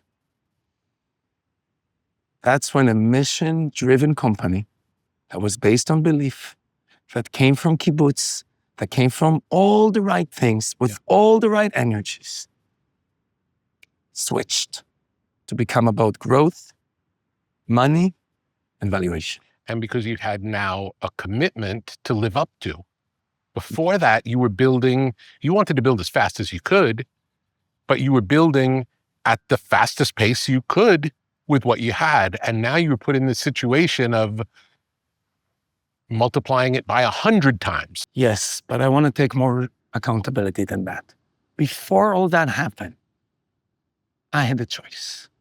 I could walk out of that car, take a deep breath, really pause, maybe go talk to Rebekah, go talk to some of my spiritual teachers, go to people I know who have more experience than me. Mm-hmm. I signed already. Let's say this, I've thought about this many times. I could have not signed. Yeah. That wasn't in the cards. Not the Adam then, not. Maybe Buddha could. I could have not signed. I could have taken a deep breath and said to myself, this is more money than I've ever touched. This is a tremendous responsibility. Yes, he wants me to grow very fast, but that's not what he really wants. What he really wants is the result in 5 years from now. What would be the best way? And I could have thought for a second about my spiritual studies by this point, about 5 years, that when things come really easy, we tend to not appreciate them. Mm-hmm. And when we don't appreciate them, we tend to short circuit. But I didn't. Instead of that, and I remember it, I walked. It was like 58th Street, I think, and our HQ was on 18. I walked down New York City. Every step I took, the ego went up. It was under control. It was there, but I had Rebekah and I had my kids and I have a beautiful relationship where I get given feedback all the time with the executives, with the teacher that we worked with. There are a lot of controls around us to keep it. But it went above my threshold, above my spiritual level at the time. Yeah. And it came up and I walked into that HQ, a different version of myself, a lesser. The purpose and the mission suddenly became not the goal. The revenue, those promises that were made on growth and revenue became the goal. Yeah. But that wasn't the DNA of what we built. I'm not saying that there aren't companies that could be built that way. Yes. I, Adam, don't operate that way. Yeah. I cannot build a company that way. Yeah. And then we really started growing fast. If fast was fast before then we started flying. I feel like you're being very hard on yourself considering you've been in business for 5 years, 6 years. You've been sprinting or flying the whole time, only having success. And here's someone who believes in you even more than you believe in yourself, saying, you can do this, saying you can do this. I don't know anyone in that position who could not move forward with that. I appreciate you saying that. I don't view my words that I just said as hard. I cherish that moment because in hindsight, that is what made me who I am today. Yeah. Yeah. In general, I think for me, I think it's relevant for other people. If we can start taking those moments that at the moment we can view as a mistake and actually say, it's not a mistake. It's exactly what needed to happen as long as I can learn from it. Yeah. If I can learn from it, Yeah. it's meant to be and it's part of my journey. Mm-hmm. If I'm going to go and make that decision again, Yeah. that makes it a mistake. Yeah. But yes, that's where we were. Is there a world in what Masa believed could have happened? 100%. So it was possible. We were very close. If I played 2019 differently, there's a very high likelihood that it would. But it's very important to say. Yeah. You know this concept of, on the one hand, we have free choice, on the other hand, it's meant to be? Yes. When I say that to people, I say, how would you explain that? The way I would put it is, How would you say it? we get to a fork in life. Yeah. We all do many times. You have free will. You choose one choice, and it actually ends up working out, or what you would perceive as working out. You're like, oh, meant to be. Yeah. Or great. Choose another choice, and suddenly things don't work out. If you take those things that didn't work out and you learn and grow from them, Yeah. you're right back to meant to be. Yeah. So it's our free choice. It's again that thing of us not controlling, us controlling our reaction. Yes. It's that. So to answer your question, I'm going to caveat what I'm about to say. Without everything happening exactly the way you did, I wouldn't be where I am today. Yes. And I love where I am today. Of course. No regret. Not only no regret, I think I am, as a person, Yes. happier. Yes. I think have the capacity to build things that are tremendously larger. As you said, if Kibbutz was here, Yeah. then GreenDesk was there, then WeWork was this. I think Flow is the next level and would have never been able to be born without those steps. So I'm so happy. But here's a different, an easy scenario for you. If instead of my investors, I would have Mark Andreessen and Ben Horowitz as my partners today. And I'm saying this from knowledge because I've gotten to know them. I sit with them. We have a board meeting in 2 days, which I'm very excited about. I'm going to get to sit with both of them in the room. Best part of my business, without a doubt, is the 9 hours of sitting with Mark and Ben, knowing that they're going to tell you what they actually think, not what you want to hear. Yes. And learning from people who are not just, in my opinion, the best investors in the world. They've built their own businesses. If they were sitting around that table when the whole thing was happening, the one thing they wouldn't have done is said, Adam, you should step down. That they knew was not going to work because it's been tried many times. And literally, if you look at the history, almost has never worked. Yeah. They would have said something like, Adam, we need to have a serious talk. Maybe taken me somewhere, locked the door, thrown the key, and said, okay, Adam, you've proven that you're the fastest growing company in the world. You've proven that it's time to prove profitability. Because if we're going to mature to our next stage as a business, and if we're going to want to go to Wall Street, they're not going to understand this unstoppable growth. Yeah. And we know that the four-wall units are profitable. Let's prove it. Yeah. So that's the first thing they would have done. Second thing they would have done, again, now that I know, then they would have said, Adam, our tech is not working. Because if our tech was working, we would be able to show things in a way that would be very clear to everybody. The fact that we can also means that we can't control, which means we need to go and fix that also. Mm-hmm. Those are just two, they could. But the one thing, that's the thing that in September of 2019, if happened differently, we would have had a chance for Masa's idea not only to have worked, but to work phenomenally, because remember what happens then. Corona comes. And in Corona, WeWork would have had an opportunity to press the reset button. All those leases, we haven't talked, we don't need to get into the details of the business, but we were taking these long-term leases, selling against short-term commitments. Yes. We then started going into enterprise that was taking longer. If you remember in Corona, everybody left the office. No one paid their rent, except for one company, WeWork. Because the people running it, it wasn't their money anymore. They didn't treat it like theirs, so they paid. No one was paying their rent. Yeah. If we were there, me and our original team, and we sat there and we actually had the opportunity to reflect, have partners that were honest with, by the way, the honesty could have included saying, if we said, Adam, you did great taking the company from 1 to 3.6 billion in revenue. We talked about the size of it, but the revenue grew from 0 to huge. Yeah. We should bring in a professional CEO that should do it daily and you should become chairman. Mm-hmm. The discussion could have been a very real discussion. Mm-hmm. We had no discussion. And then when Corona happened, the reset button would have been set. Mm-hmm. And I actually think what's interesting about Corona, and now that there's been time to think about it, work has never been the same since. It needed leadership. It needed a vision. And when. So yes, I think Masa could have been right. He's still going to have a chance, by the way, one day. Nice. What happened in 2019 where it changed? I think, as I said, what happened started actually in that December of 2016. Getting out of the car. It all moved to chase these things, and it became bigger than us. And we just grew for the sake of growth. And Masa saw us go from 450 to 900 million. A lot of companies promised him that. We're the only ones who hit. Then he saw us go from 900 million to 1.8 billion. Mm-hmm. So then he came in again, and then it became even bigger. And by this point, we were rushing. And SoftBank was going through their own set of challenges and their own public stock challenges in the Japanese stock market.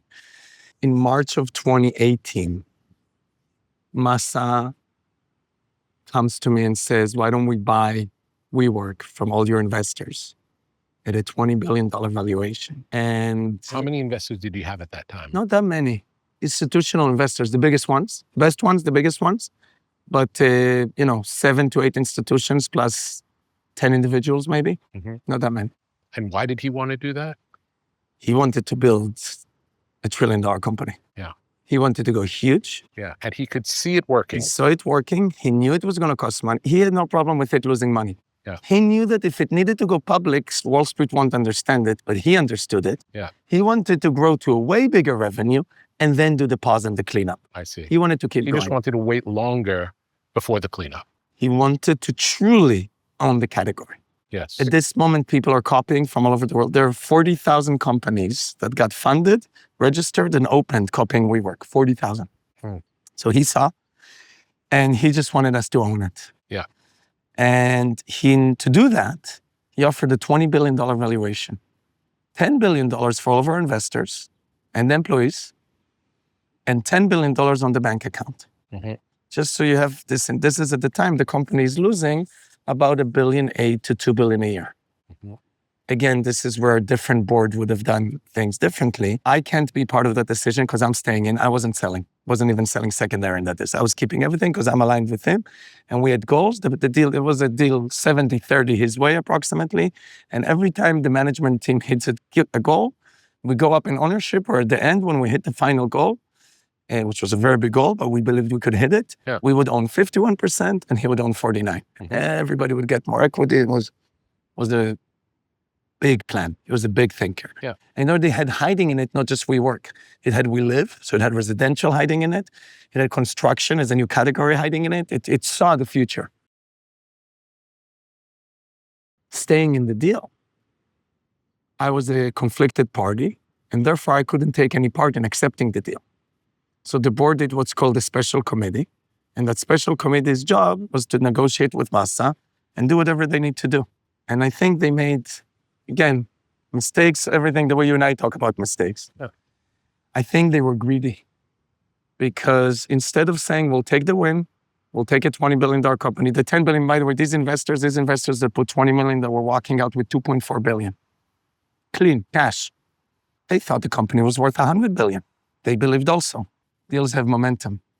Again, if I'm sitting on a board and there's a founder like me, and the founder brings a $20 billion acquisition to our company that has a great vision, but currently is losing money every month, I go to the founder and I say, Mr. Founder, is this what you want? And if the founder said yes, maybe it's hurtful that he wants me to sell and doesn't agree with me, but if he says yes, and it has happened to me, and I've done it multiple times. If the founder said, I just did it on a company 3 months ago. If the founder says, yes, this is what I want, I say, thank you so much for working so hard for the past 9 years, and good luck. Yeah. And I walk out with my, in this case, 100x return on my 20 million, more, 150, because they pulled out money. But no, they negotiated. And Masa told them very clearly, this is my now. I didn't negotiate. I gave you a huge number in cash for a company that we all know needs a lot, still work to do. And they negotiate from March till September. Then the Japanese market starts changing. Then when they see there's a problem, they stop negotiating. And they're still fighting till they go down and until in Christmas, they finally decide, okay, we're not negotiating, a little before, not negotiating anymore. They agree to everything and they pass it to Masa. Now here's the problem. Because this is all happening, Masa and I are already planning that the company is going to grow very big. I'm already signing a lot of deals. I'm already planning for this to happen, but I'm not in charge of it happening. Yeah. And there was a guarantee, there was a protection that if it doesn't happen, Masa still needs to invest a certain amount.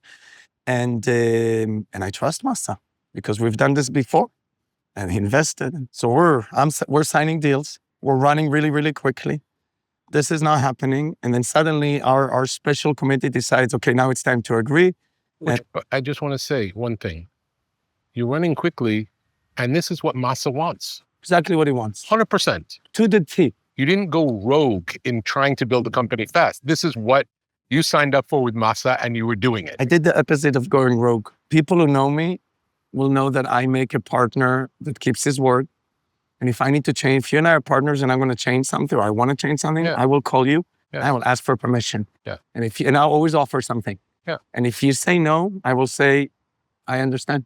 And then I would say, don't get offended that I tried. I wanted to go a different direction, but I respect our partnership. It's what I signed up for. It's what we took the money for. Also, our partners were all there with us. And I remember the employees are killing it. They're running for it. They're running through walls. Had the Japanese market not changed, would the picture have been different? Had, and again, we're doing a lot of ifs and maybes. Had the board special committee got on a plane the next day, said, Masa, you already have 2 board seats in the company. You know everything. We don't need to disclose anything. 20 billion, here's a term sheet. Here's our bank account. Please sign. It would have happened the next day. They would have all been out. The cash would have been there. And when Corona hits, we wouldn't have had the whole 10 billion because we would have been burning, but we would have had enough. And again, we wouldn't be where we are today, which I'm very happy about. But I think the interesting thing to connect it to where you and I are sitting right now, it's December 2018. I am sleeping in a house 3 minutes away from here. I get a phone call from Masa. Adam, I am so sorry. The Japanese market has changed. Our stock is down 30%. My CFO told me that if I go through with this $20 billion acquisition, our stock will crash. My first responsibility is to my shareholders. I know I promised. I know you've been growing. I can't go through. Understood. I remember Rebekah is in the kitchen playing with the kids. The house that we were living here and has like a kitchen with the couches in it. So the kids are next to the kitchen. Everyone's hanging out. They're eating, they're drinking, everyone's smiling. They're really having fun. I decided I'm not going to say anything today. I just went and hung out and took many, many deep breaths. That night when everybody was sleeping, I told Rebekah what happened. She had a nice relationship with Masa also. Said, let's go see him. Where's Masa at the same time? Can you guess where he would be? Because the universe, remember who's writing the story. If you were directing the story, where would Masa be? Not far. Exactly. 15 minutes away. Unbelievable. We go and sit. And you didn't know that before. They didn't have a clue. They didn't have a clue. That's when you're in flow. Bad things or perceived bad things can happen when you're in flow also. If they're still in flow, it's just another clue to tell you they're not bad. They might be seen bad. We go 15 minutes away. We walk in. We discuss. Again, in hindsight, legal, you promised, I grew because of it. There's all these things I could have done, but no, this is my partner. I understand what he just said. I'm not going to... He wasn't happy to make the call to you. No, not at all. You could see it. No, it was not easy for him. He didn't want to make the call. Of course. It was his team. It was his team, this, but... And it was just the reality of the situation changed. He did and something he was at the mercy of the reality of the situation. He did the right thing. He did what he didn't really have a choice. This is not Masa-san money. No. This was SoftBank money. Yes. And Vision Fund money, but SoftBank. This the other thing we didn't say. This is not even Vision Fund. This is a SoftBank acquisition. Yes. Small Vision Fund, big SoftBank. He did the right thing. So then we talked. We said, well, what are we going to do? We've been spending. We agreed on an amount that will still go. So we're still very supportive. At this very large valuation. That's where that $40 billion valuation comes from. And I walk out. And now, it's January of 2019. We have this big offsite in LA, rented Universal Studios. Again, a moment of reflection. I could have gone on that stage, told everybody what happened, told the stories, what I really, really would not like to be in any similar situations ever again. Yes. But if I were, I would go up on that stage, tell everybody exactly what happened, say, this is what we have in the bank because this is all we get. And we're turning this company profitable now. Yes. Which was doable. 100% doable. But I get on that stage. I say a light version of it, not exactly, but I say we're going to get serious. I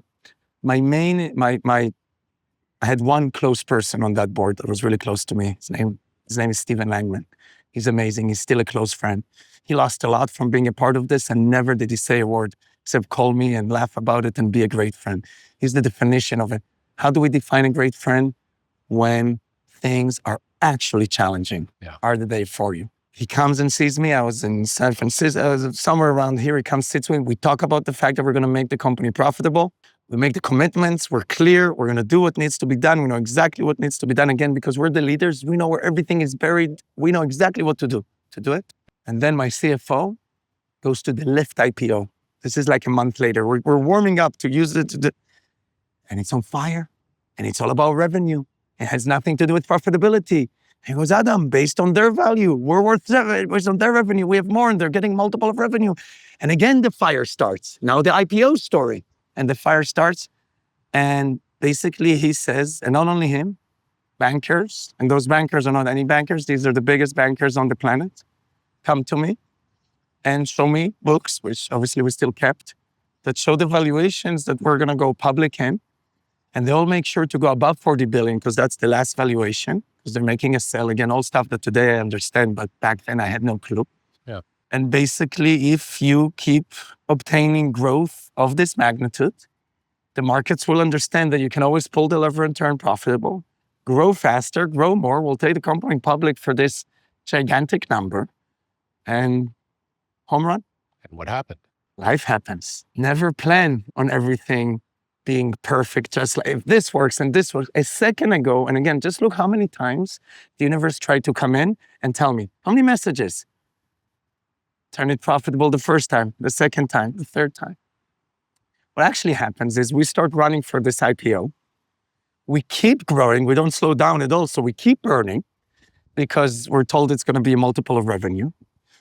And there's Lyft and there's Uber. And as we're preparing for this IPO, Uber goes public and immediately crashes. Value goes down because the public markets don't want just revenue. They actually want profitability. And there's this flip that happens in the public markets a lot, where it goes in 1 second from we all want revenue, multiples of revenue, to we want profitability. You're living in a world today where you're going to see some very valuable AI companies go with huge revenue and a lot of losses, and they're going to get some mega valuations. And I hope for all of them that they can turn the switch whenever they need and do whatever it is they need. I'm sure they know what they're doing. I'm not. But on that, I hope they know. Not my business. But the market flips in a second. It's not about revenue, it's about profitability. For us, we needed 9 months to turn the ship. It sailed really far for us to suddenly move is this. And now suddenly we have to take the company public. If we don't take the company public, it won't have enough money, or so we're told. And at this point, the bank that, and again, without getting into it, because it's so many details, but the two banks that are fighting on us, I end up choosing one of the banks, and that bank is leading us into the IPO, and we're doing the meetings, and they're now going well. And the articles start coming out because people are in the meetings and things are, and that the valuation is not there and it's not going to be 40, it's going to be 30. And there's this thing in growth companies, you can't catch a falling knife. Once it starts dropping, you don't know where the bottom is. And Masa calls me and says, Adam, I don't want you to take the company public. It's not good. It's not looking good. Things are not working well. Let's rethink. Let's regroup. But the leaders around me, and this is a big, big choice. And again, I'm saying this again, so it's heard again. I take full accountability. Yeah. But the leaders that I put around me. Yeah. And when did I start putting those leaders? Really? After that 2016, the leaders, because I was at the beginning attracting people that were mission and purpose oriented like me. But when you stop being mission and purpose oriented, then the people you attract will stop being mission and purpose oriented. They all wanted that IPO. Yeah. Everybody was doing math. And they're pushing IPO, and the bank and everything. You can't talk to Masa, you can't talk to Masa. If you talk to Masa, it will all be ruined. Even as I tell you this story, I think about, again, this is why life and experience is so important. Today, Yeah. I was advising me, I said, close everybody out. Yeah. Who gave you the most money? Masa. Yeah. Has he trusted you? Yes. Has he believed in you? Yes. Go talk to Masa. Don't worry about what they tell you. Yeah. Go to Masa Of and course. say, Masa-san, you trusted me so much. Yeah. I am grateful and appreciative. I'm sorry we got into this. The truth is we were going to buy the company and then you changed in the last second. So you put me in a little bit of an uncomfortable situation. They then told me I can go public. So I take accountability, but we did it as partners. I never had that conversation. Yeah. We did it as partners, Masa. What should we do as partners now to solve it? Yeah. That one conversation didn't happen. Yeah. And it didn't happen. And today I know a lot more about it for two reasons. One, because I needed to be where I am today and I wouldn't get there.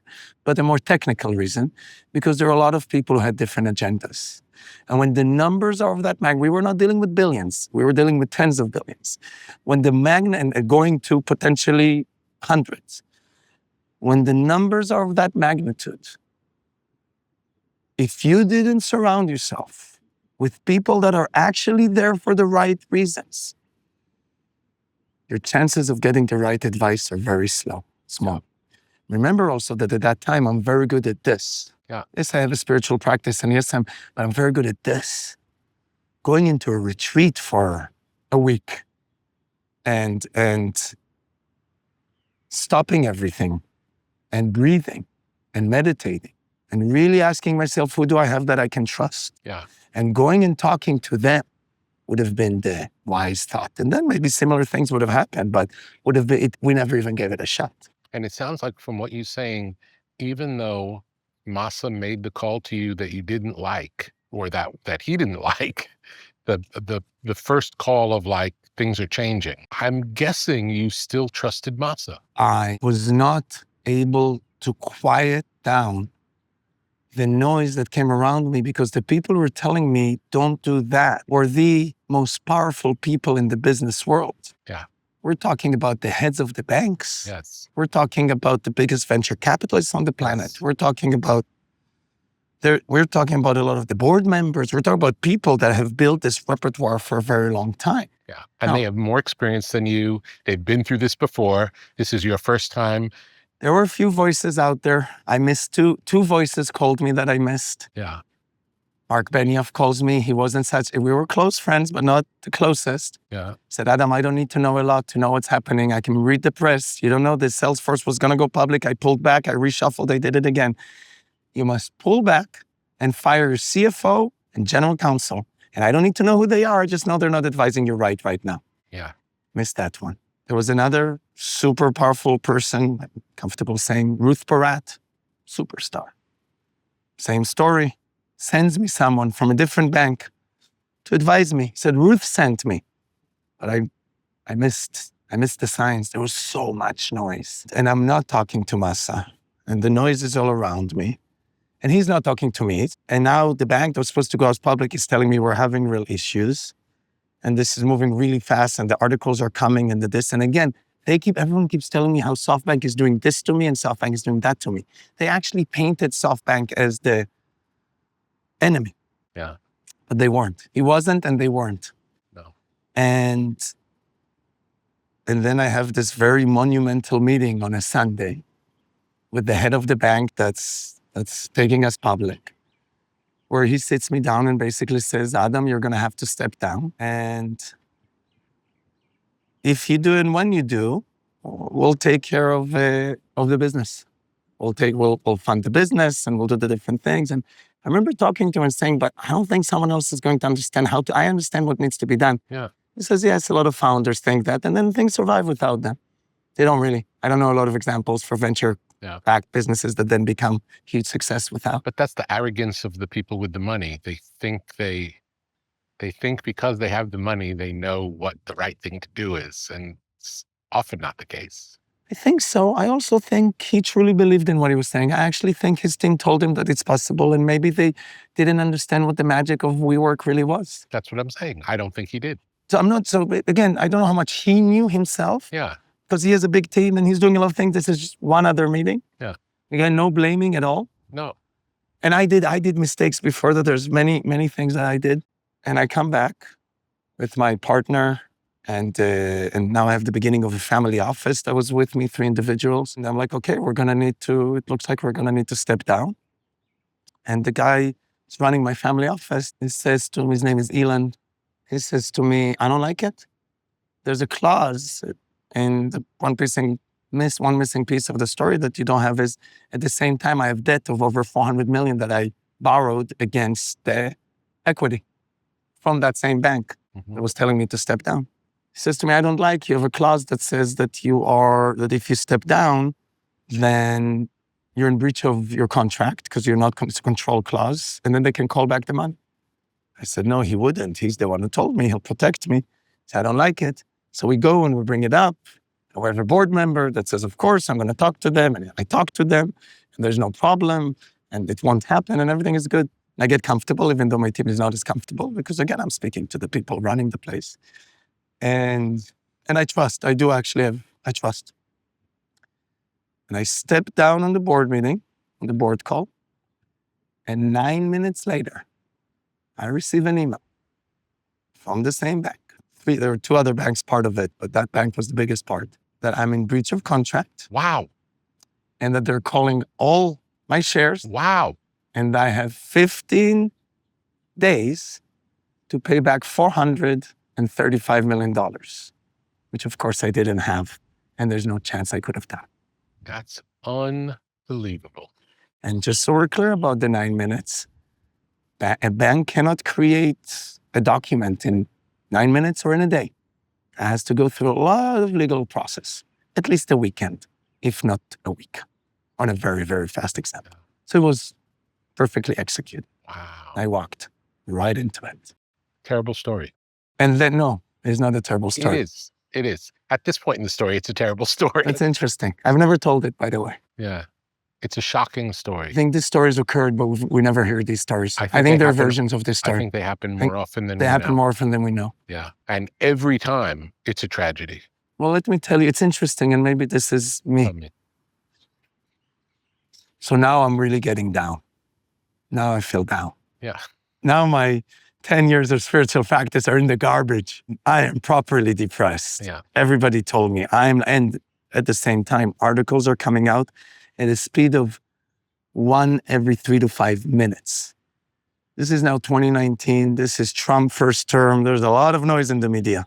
I have a friend who called it the first time social media was used. It was like social media before social media was fully there, and the speed that the articles were coming out. Another story, and another story, but no one knows the story. And another story, and another story, and another story. And I'm feeling really low. And my spiritual teacher calls me. And this is like 2 days into this. And he goes, Adam, just called to see how you're doing. And I said to him, this is not a good time. I'm not doing great. Things are really tough right now, and I'm not sure what's going to happen. And he says to me, I thought you might say that. I just called to remind you the one thing we learned. I said to him, we've been studying for 8 years. His name is Eitan. I said, Eitan, we studied for 8 years. We did not study one thing. I studied 3 times a week. I think we studied more than one thing. I was wrong. We actually only studied 2 things, but they're similar. But we only studied 2 things. 1, treat other people the way you want to be treated. The rest is commentary. 2, and this is the real one. The darkest moment of the night is a second before dawn. I want you to know something, he says. I've seen you for the past 8 years with belief and connecting people and speaking about spirituality and the business. Of course, you believe in the universe. When you were flying like this, no one's ever seen something like that happen before. That's not belief. You'd be an idiot if you don't believe and that happens. Belief is measured when everything goes wrong and you can look up to the heavens and say, I don't know how, I don't know why, but this will end up working for the best. And he says, if you can, I know it's hard, and most people can't. Yeah. If you can actually change your perception right now, because belief is a choice, and choose to believe that this will work out, I don't know how, the new version of yourself that will come out of this will be so much more powerful, so much stronger, so much smarter, that you will actually be able to reveal the thing that you were put on this planet to do. Just like that first lesson. I hear it. I breathe it. I almost feel it. Yeah. Almost there. Yeah. I'm not there yet. And I hang up the phone, go to sleep. I wake up at 5 a.m. sweating, crying. I don't cry. I cried as a child. I don't cry as an adult. Everything's fine. Nothing is as bad as what I had as a kid, so nothing is bad. Rebekah wakes up 5 a.m., looks at me. She's never seen me cry. We're together by this point, 12 years, 13 years. Because you're crying? I said, yes. She goes, why? I said, because it's all gone. I said, what? I said, everything. It's all gone. They're going to take it all away. It's gone.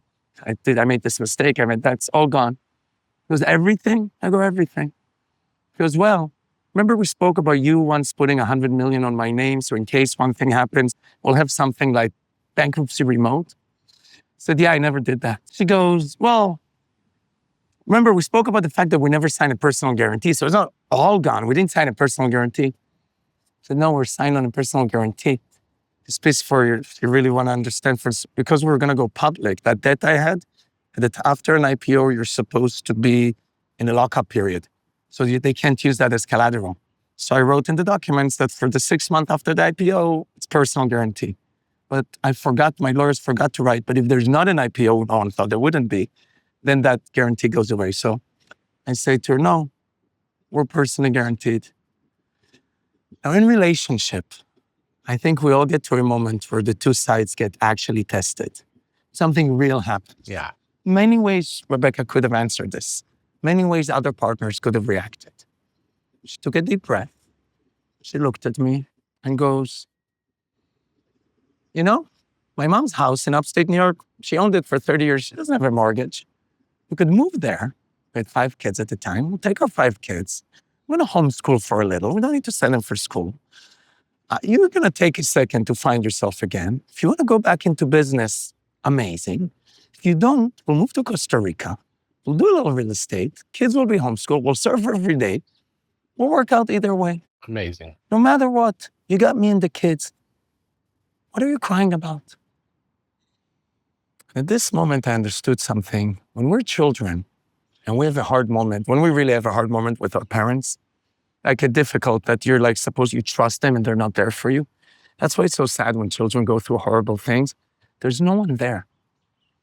But as adults, if we do have a partner, if we have a few close friends, they say you have one close friend, you have a whole world. If we have a few close friends, if we have a family, suddenly I felt like I'm not a child anymore and there's something I can lean on. It's not the end of the world. But she looks at my face and she sees that I'm almost there. She knows me, but no, she didn't get me over the hump. I'm still a little depressed and it's not like me because I don't get depressed. And she goes, and by the way, something I've meant to tell you. When we met, you were broke. I find you much sexier broke than I do with money. Then I smiled. Now I was happy. I walked downstairs. Remember, I had 15 days to pay back 430 million that doesn't exist. Yes. I walked downstairs. I have 3 employees. A week ago, I had 13,000. I went down from 13,000 to 3 because now it's all gone. The 3 family office who came, just joined me a few months ago to manage all this money that now we don't have. And I'm smiling at 6 a.m. We started at 6 a.m. because we had to deal with this horrible situation. And I'm smiling. They're like, why are you smiling? I said, first of all, I'm smiling because it's all going to work out. They thought I lost my mind. They're very rational investors. They're world-class. They're all 3 of them are with me still. Elon, DJ, and Max, they're unbelievable. So I said, we're going to work out. It's all going to work out because I believe. And I don't know how, and I don't know why. This was the darkest moment. Dawn is coming. It's going to take a deep breath. It's going to show itself. And my wife thinks I'm sexy.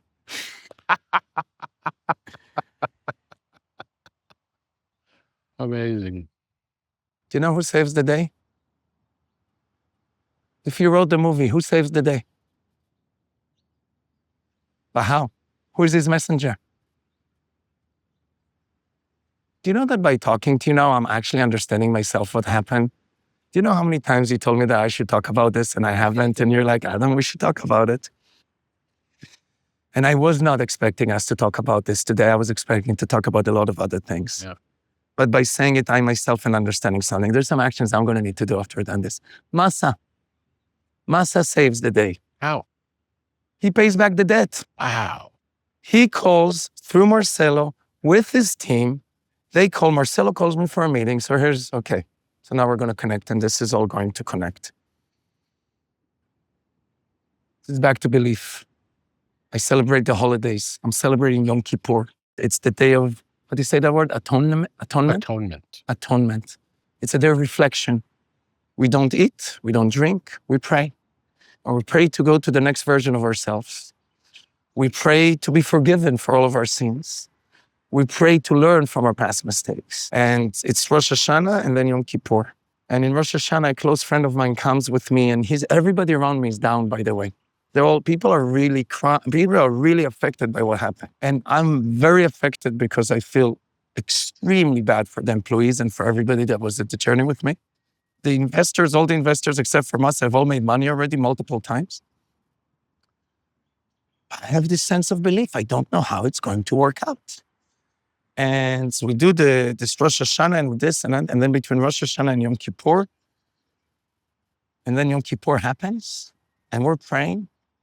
And there are many different, without getting into, in Judaism, there's different sectors and they don't all get along. And I practice with many different sectors. I practice with this sector and that sector. So 3 different sectors who do not get along with each other, which is a shame, but it's the truth. All 3 of them send representatives to pray with me that Yom Kippur. One of the biggest rabbis sends his sons. They've never not prayed with him in Yom Kippur. The other one, the head of the organization and his number 1 guy comes, Eitan, the guy that spoke, and his Michael Berg. All these people come together around me, and we are praying like there is no tomorrow. We're praying for a miracle. And suddenly, before it ends, Max, one of the 3 comes. I see on his face, he has something really important to tell me. I said, Max, if it's all business, don't talk to me. 24 hours, not talking, there's no business. And he's sitting there. He can't help himself. I said, he keeps trying to want to tell me something. I said, Max, please, unless it's life and death, I need you to let the sun go down. Just participate, enjoy, join us. We're not talking business. And it ends. And he says to me, you won't believe this. Marcelo is inviting you for a meeting. He wants to work the situation out. I go and meet Marcelo. He basically says, Adam, we trusted you. We've invested a tremendous amount. We want to now save the day we want to save the company the way we see fit. We would like you to give us the keys. In return for that, we will pay your debt in full. So no one has a gun to your head because we don't like how they're treating the situation. Again, at this point, they were from the outside because everybody else was able to keep them locked out, is what was really happening. If I would have gone before, if we were together, they would have been able to keep them locked out, but they kept them locked out. We will pay you, we'll buy your controlling shares for approximately $100 million. It's supposed to be even more. We will pay back your debt 100% and in full and on time. And then we're going to invest an amount in the company so the company can go to its next level. And we will buy from you and from all the other shareholders at the discounted valuation, the approximate valuation of 10 billion, because the last valuation was 40, 30%, which will be $1 billion to you and $2 billion because I own 30% of the float of everything, minus their piece. And then there was the Miguel part and $2 billion to everybody else, all your investors, all the employees, everybody. And we said yes. And I stepped down.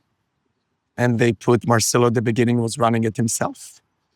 And my interactions with Marcelo were always whatever he promised always happened. And then he chose a CEO that he chose. He asked me to not be as close. Again, this is back to the old playbook. This is the playbook of keep the founder away and like this. And they come in, and the thing on the first day they do is they fire all the people closest to me.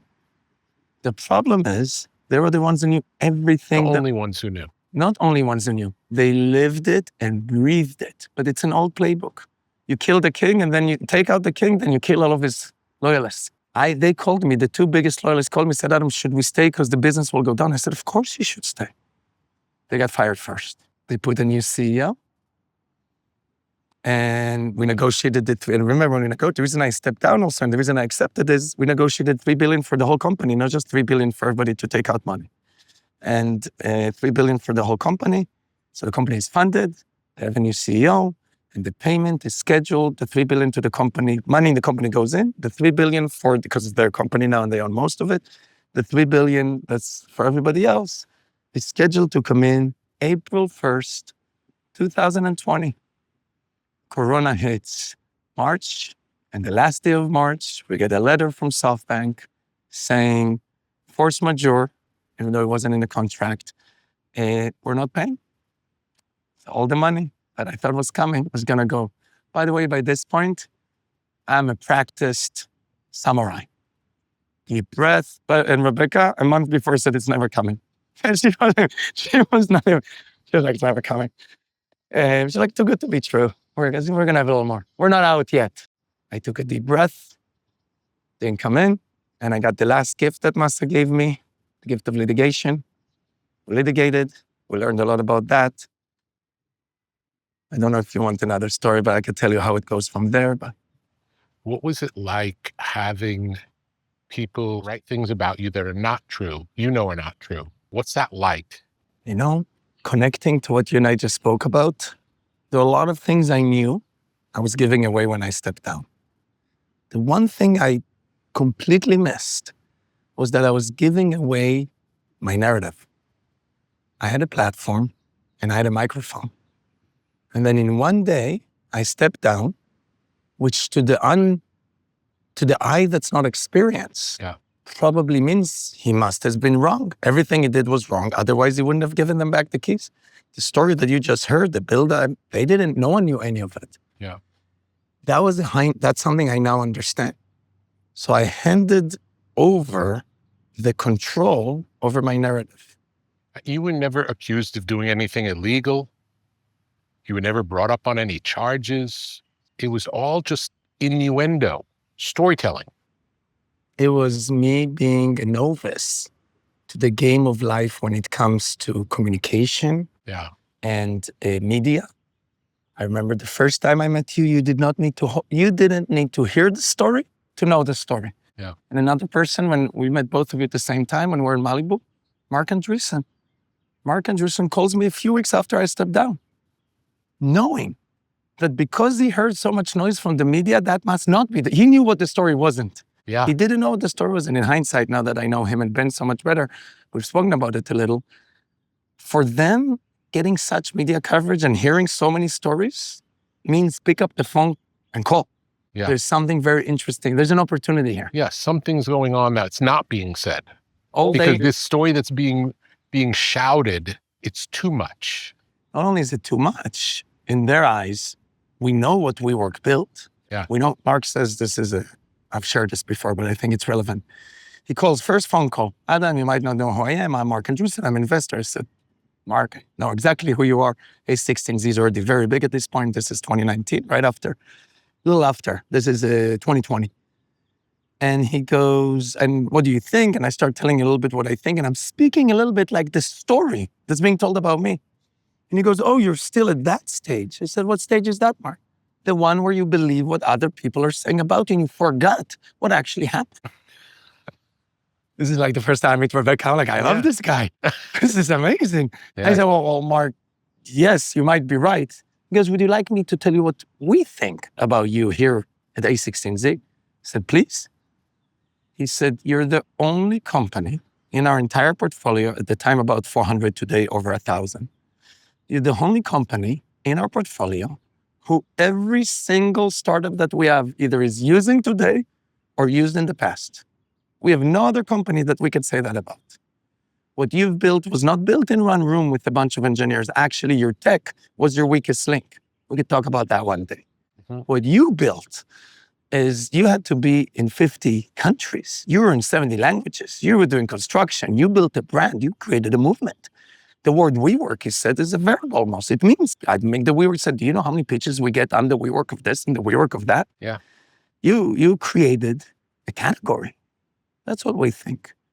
And I said, thank you so much. And I hung up the phone, missing the fact that he actually wanted to do some business or get to know me better, because I was at that stage. But back to your question, I handed over the mic. Yeah. And I didn't understand that by doing so, the story is going to run away from me. Yeah. But because we never actually did anything of the things that you just said, yeah, all it was a story. Yeah. Makes a good book. I hear it makes a good television show. Yeah. But if I haven't watched the television show. Yeah. I watched the first episode because my friend Stephen Langman really wanted me to. But I know from my friends who've watched it and people who watch it and the stories in this, if they have 30% of the story right, that would be a big number. What's interesting about the TV series about you, I'll call it a smear piece, is everyone I know who's seen it thought that both you and Rebekah were the heroes of the story, which is a funny thing to come out from a smear piece being the heroes. I think this is connected to what we said before. I think truth and authenticity are the biggest tools that we can have. So even though I gave away the mic and let everyone else run with it, somehow the truth, even in something that was supposed to be a smear piece, floated to the top. And I'll tell you a little bit how I think. So Jared Leto, so we talked about Andrew Finkelstein. He's a character in our story, I see, which is excellent. He made sure, by the way, to write himself out of every show. Because he's in Hollywood, he's very powerful. But not this one. He doesn't get to write himself out of this one. Andrew Finkelstein keeps getting email from Jared Leto's agent saying, Jared's going to play Adam. He's a method actor. He must meet Adam.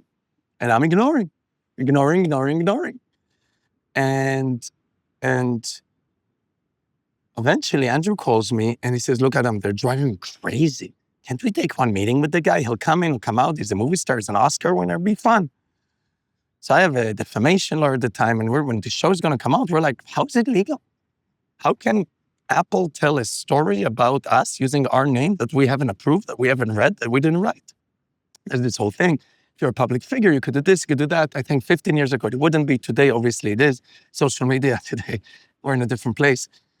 But I remember talking to the lawyer, he said, look, Adam, if it's so horrible, because Jared Leto is also a producer and this, a credit, at least we'll tell him some of the true story and maybe it will play favorable for us. Mm-hmm.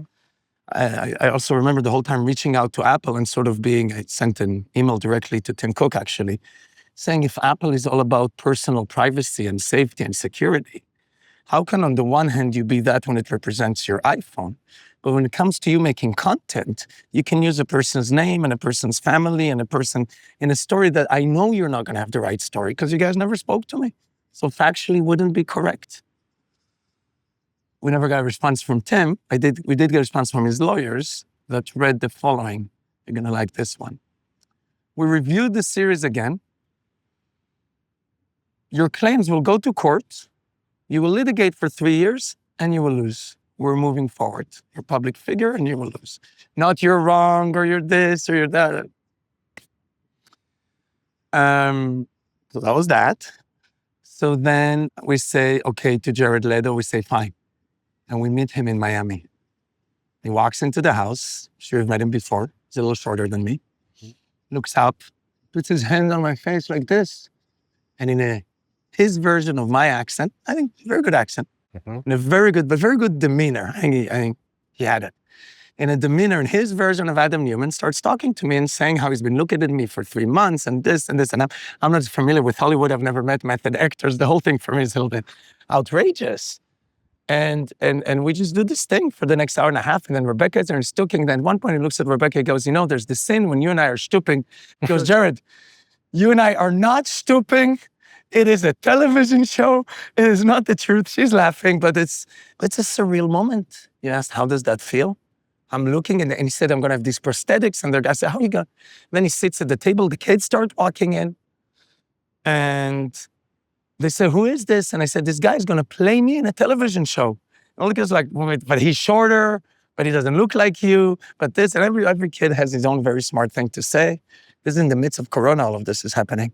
And we finish our 2 hours together. And I walk Jared outside. He asked me if we can have a picture together. Yeah, I am the interesting thing for him, which is I'm sure usually he's the one that people take pictures with. Yeah. He looks at me and goes, listen, this was supposed to be a smear. You're calling it a smear piece. This was supposed to be a takedown. I know because I read the script. Yeah. It's a shame we didn't meet before because I would have gone and fought for the script. But don't worry. I now know who you are, and I'm going to play you the right way. And I said, who is that, Jared? He said, Adam, my truth, I'm a method actor, but there's the real Jared. Yeah. The real Jared loves music. I love being on stage. I love being a rock star. You're a rock star. I'm going to play you like a rock star. I saw your family. I saw your kids. You're a good guy. What I was told was not accurate. I wish I knew it before. I said it twice. But don't worry about it. You're going to come out like a rock star. Just do me a favor. Don't watch the show.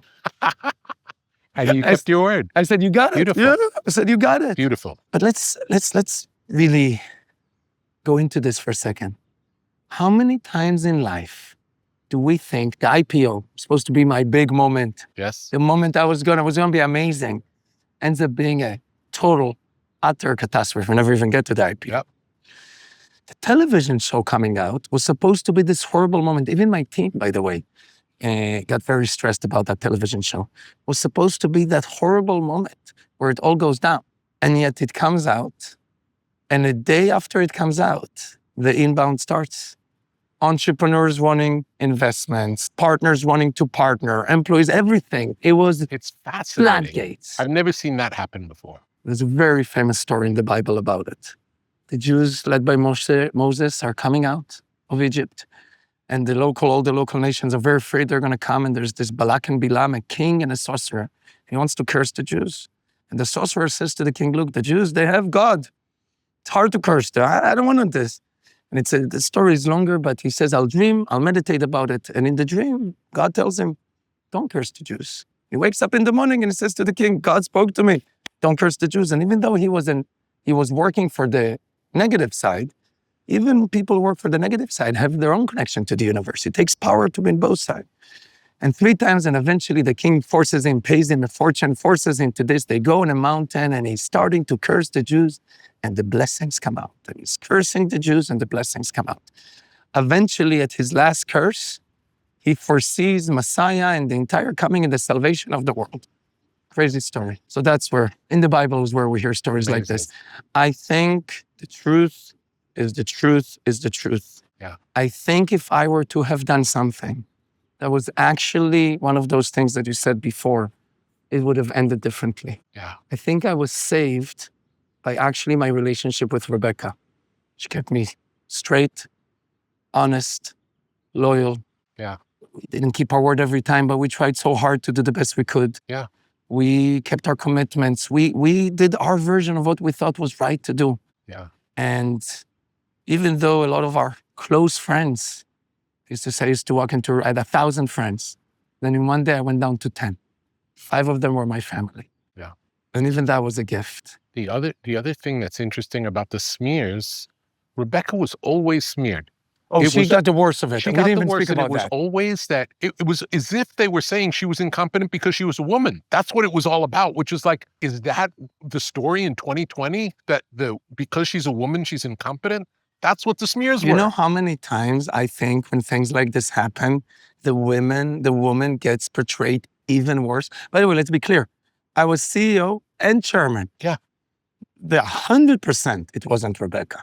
But they negated the fact of what she brought to you, which you recognized. And what she brought to the brand. You know, if you just as a word, the brand that everybody knows, WeWork, Adam and Miguel, Yeah. was a hardworking, let's go build office space. We had this logo with a man with a hammer. We started breaking the Macintosh computer. You would have loved it as Miguel did it. That was our original hammer breaking the original Macintosh computer. A little bit of I think of a old Steve Jobs, that old commercial with the woman throwing. When Rebekah walked into WeWork, in the first 90 days, she created do what you love, create your life's work, build a world where people make a life and not just a living. She gave it so much intention and so much meaning that then I ran with it like it was nobody's business. But she brought, which is what she always does, intention, meaning, and the other word, authenticity. For people who know Rebekah, she does not lie.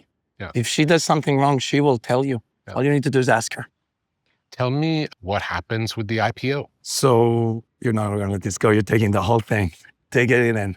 Okay. Let's do it. So let's do it. Let's go for it. So April 1st, money doesn't come in. The whole world is under Corona. I'm sure everybody that is listening to this can remember where they were April 1st. Even my kids realized the money wasn't coming. They go, Daddy, it's April Fool's Day. Of course the money was never going to come in. Like, yeah, you guys are geniuses. We're in Israel at the time because we always wanted to try to live there, and this was our opportunity. And suddenly, a second ago, in the end of 2019, when we stepped down in the media and all the craziness, it felt like we were secluded and the whole world was open and we were like locked up. Suddenly, everybody was sort of where we were. Yeah. But we had 6-month heads up. We were already in the bunker when that hit. Yeah. Remember from the story, we did have the original amount of money that was given to us. We never got the billion, but we got that original amount that they bought from us to pay. We had a team and we just got to work. When everybody else was busy understanding what's happening, we started learning how to trade stock and how to invest in different ways, and small businesses and big businesses and early stage and late stage. And even though we weren't using a big pool of capital, we were hungry. And we were ready and willing and with a very open mind that the world just changed. But part of how I approach life like a child, okay, today's a new day. Now there's Corona. What does that mean? What's going to go up now? What's going to go now?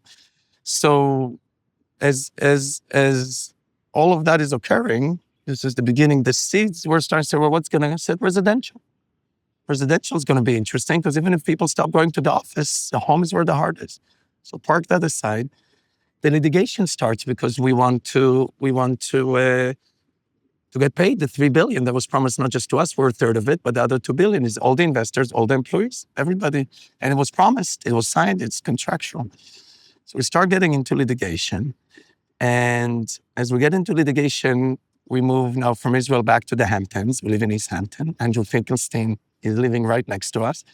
Another interesting thing about him, so many close friends that I had disappeared when this happened. I do think that's probably the saddest thing of the whole thing. Yeah. And some of them don't think they disappeared, and I forgive. So I'm like, I'm over it. But you really get measured when your friends are in their toughest moment. And you don't get measured. By the way, it's nice to send a text and to pick up a phone call.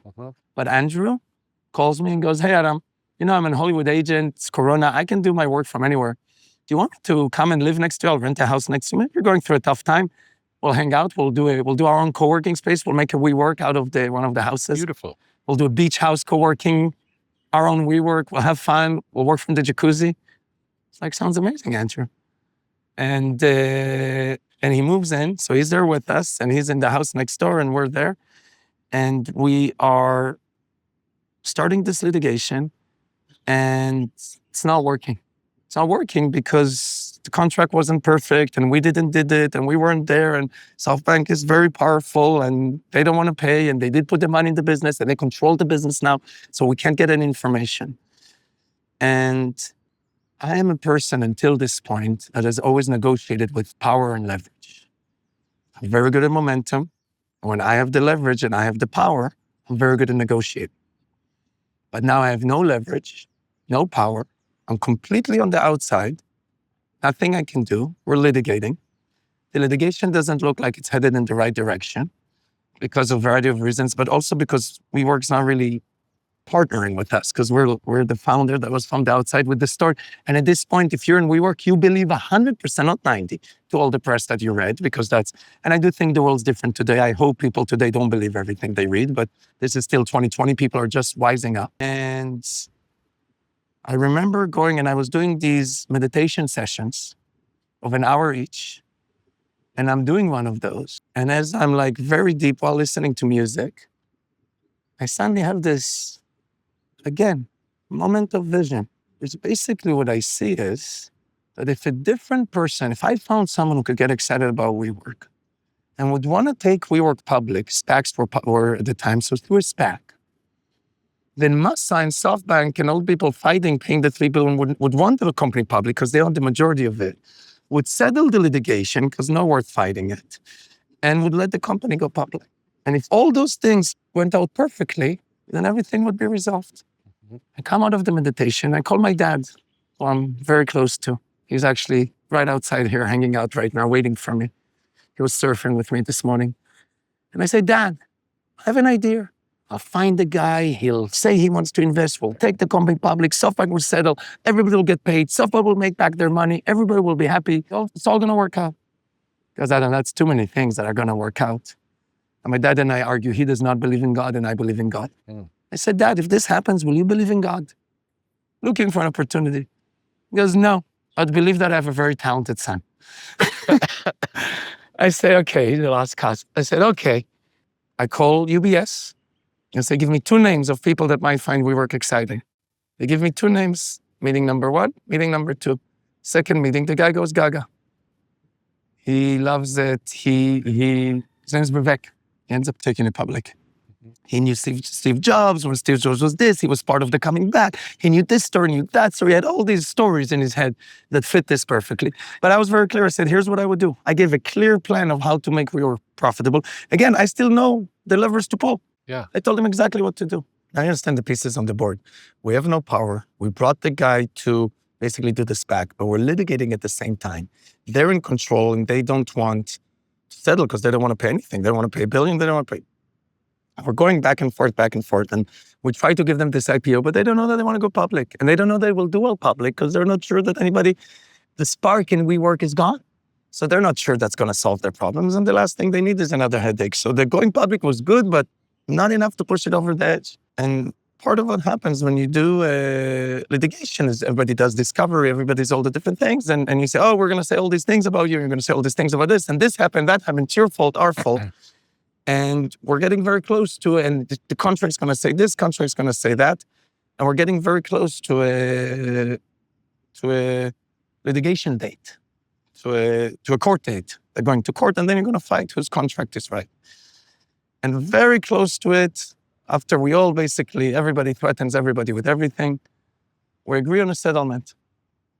And the settlement is this complicated thing where the money will get paid in 6 months. First, the company will go public, then this and all these different things, and then the money will get paid after. And this is 4 days before Rebekah gives birth. And I had a lawyer at the time who ran his own firm. His name was Eric Seiler. Now he's a partner with me.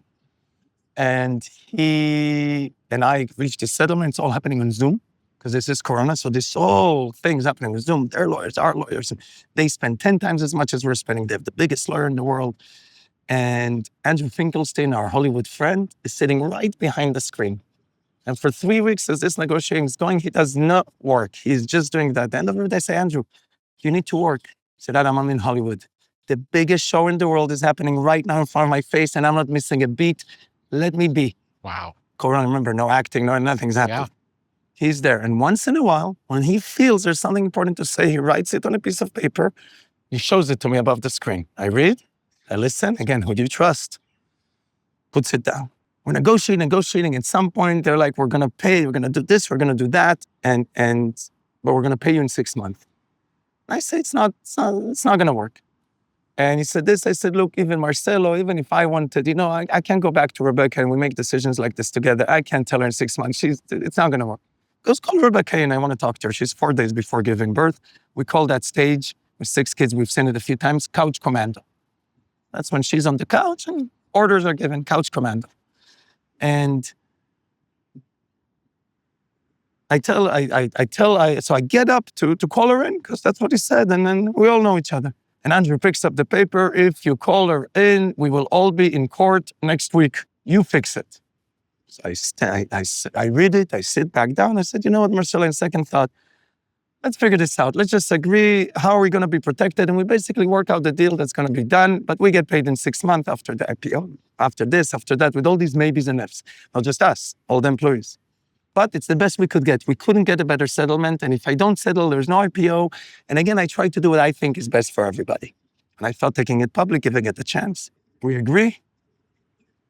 I go to Rebekah to tell her the great success that we did. She goes, no. So what do you mean? What do you mean no? She said, for 10 years you're running this business. Never have I told you once what to do. This is how much the narrative is wrong. Once. She's very respectful. She can give advice. She would not tell me what to do. She respects this as my business. She supports it. It's our business and equity holding, but she's very respectful. And I'm very respectful of her businesses. But they didn't pay us. We had a contract. We didn't get paid. One time you do it to us, we learn a mistake. Second time, why are we agreeing as a settlement for all of us, not just for us, for the employees to get paid in a year and a half?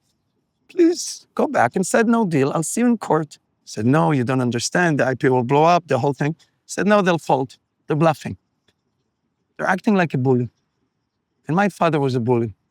And there's only one way to deal with a bully. Gun to your head. They're bluffing. I'm like, this is an emotional roller coaster. Yeah. I go, Andrew and I, Andrew's with me. Yeah. He's like, I thought we had it. I'm like, I thought we had it. We're done. Then Eric Seiler calls me. Very famous phone call in our lore. Goes, Adam, I just learned something. I said, what is it, Mr. Seiler? Again, he owns his own firm. I don't work for you. I work for Rebekah. I said, how did you learn that? He goes, well, she called me and completely disagrees with my legal strategy and told me that we're going to court, not settling. It's different from what you and I agreed. Therefore, I work for her, not for you. I said, well, I feel like I work for her because I know that all my blessings come from my wife. Yeah. And if she feels strongly about something, I support her. There's no question she has better intuition than me. So I support her. You support me. Then yes, we're going to go with her way. He goes, okay then, just wanted to clarify that. I said, what do you think is going to happen? He goes, I don't know, this is uncharted territory. I would accept. I said, but what if they do? What if she's right and they do? He goes, you don't understand, they gave all these promises. I said, Eric, we just litigated for a year about all these promises about a contract. What's a promise? Either the money's in the bank or it's not. So he goes, okay. Let's get on the call. There's going to be a very bad Zoom. We get on the Zoom with the litigators, with the this, with the that. They have their general counsel, some scary individuals. And basically say, look, guys, it's not me anymore. It's me and Rebekah. We make choices together. We have a scheduled C-section Friday, 9 a.m., which is also the day of Purim, holiday. The money is not in the bank at 8:30, all of it, we'll see you in court. And even though court is in 8 days, the court date, which is the bris of my new son that's going to be born, I will miss the bris, or I will do it in the courtroom, but I will see you in court. Boom, explosions, screaming, da-da-da-da. Andrew behind the scenes is like this, tragedy, done. If we were watching the movie, you and I would be like, that's it, it's gone, we're seeing in court, next scene, court, with the bris happening outside of the court, with the rabbi, with the mohel. 4 hours later, Marcelo calls me. He's on the walker. He's on the walker with the video. You see him going. Adam, please call Rebekah in. I said, okay, Marcelo. I call Rebekah in. It's just Marcelo, no litigators, no anyone else. And she says something beautiful. Said, Rebekah and Adam, I want to apologize to both of you. You guys were 10 years ahead of your time. It could be that if you had the keys to this car when you needed the keys to the car, we would have been in a different place. It is what it is. We are where we are now. The money will be in your account 30 minutes before your planned C-section. You have my word, but separate from it, you will see it. You do not need to go forward with the litigation. Let's be partners. I'm going to bring in a CEO. I'm going to choose to do things my way. I know to call you if I need to. I respect you, respect me. Let's move like that. I say, thank you, Marcelo. I look at Rebekah. She goes, all good. I said, you're not worried? I say, I'm not worried. We're all good. I say, thank you. At 4:30 a.m., don't ask me how I didn't know money could transfer. 4:30 a.m., it hits the account. At 9 a.m., we're in the birthing room. Our sixth son, Moses, was born. Amazing story. That is the true story. Wow. That's what actually happened. That's amazing. The fact that they chose to make her the villain, because it's easy. Yeah. By the way, it shows you a lot about society. Yeah. But not only is it not true, it's whenever people hear something I've learned, when you hear two stories, there's a small group saying one story and a large group agreeing. Go listen to that small group and really take your time listening. Yeah. Beautiful. This will be the last piece, and then I think we can move on. We can part ways with WeWork once and for all. A year into this, with this CEO, I see that they're not managing right.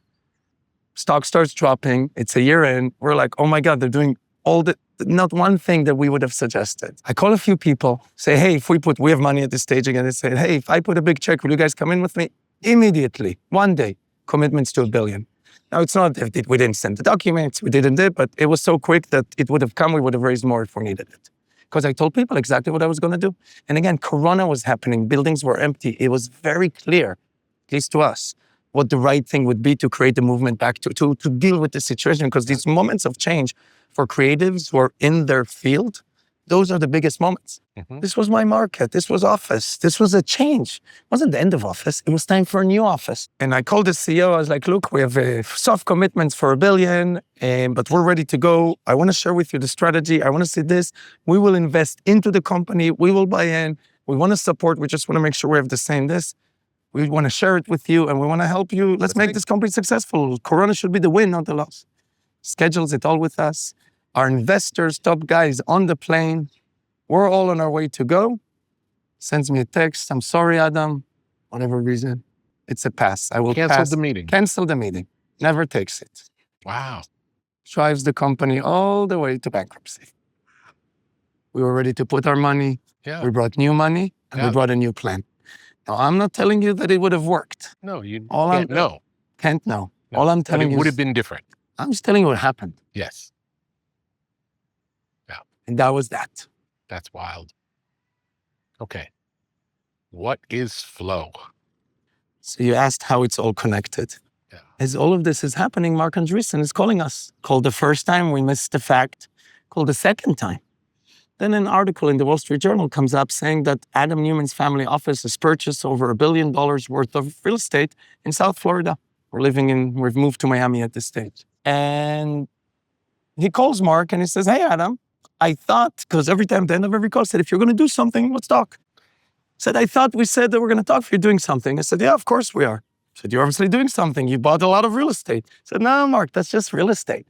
Because no, it's not. It's your idea for the future of living. It's a new brand. It's we live, but better. I say, well, honestly speaking, yes, I've been having thoughts. But it's not that. So do you have an idea? I said, I do. I said, are you clear about how you're going to do it? I said, I'm clear about how it would start. I said, do you have a name? I said, I don't. I said, do you want to talk about it? I said, whenever you want. And we're going to really connect it. And he said, let's talk about it. I said, okay. And we sort of leave it in the air. I still don't follow up. So the settlement is February 2021. We are starting to purchase real estate and do all these different things. Show is going to come out March 2023. And No, March 2022. Right. The next year. It's only a year. It's quick. 1 year. And the team is starting to stress out that the show is going to come out to smear our name. Ruin everything. And we just spent the past 2 years fixing everything one step after the other. They're freaking out. Until then, we didn't care. There was a belief. There's a I team. remember speaking to you then, and I remember how much anxiety there was around this thing that you have no control over. Do you remember what you thought was going to happen? No. You said you had two ideas. One, you said you should write a book and it should come out the next day with the true story. Oh, that's interesting. But then we wouldn't have been able to do this today. So Yeah, it's good I didn't listen, but it would have worked. Yeah. You said you should own your narrative. The bottom line of what you told me is, Adam, your narrative was taken away. You should own it. Yeah. I didn't fully understand back then what you meant. The other thing you said is, I don't know how. I have a weird feeling that because you've never done anything actually wrong, people are going to not interpret it the way they're intending to it. And you said, he said, I can't explain to you how that's logical because I know it's a takedown. I said, I don't know. And so the team is now very worried because we have worked one foot after the other to build ourselves from the beginning, business-wise and reputation-wise. A lot of people believe this false story suddenly. And again, I'm walking into a room every time needing to explain what really happened, and they're worried. And story's going to come out, and that's a horrible thing. But we have Mark Andreessen that's been calling us. I'm an hour before the call with Mark. I really have nothing to say. Yeah. And this is back to that same story. I call my partner, Ilan. It's like, Ilan, I'm canceling the call. He goes, no, you're not. It's like, I'm canceling the call. He goes, why? Mark was excited about the call. Finally, you're talking. And like, Mark's excited. Don't cancel.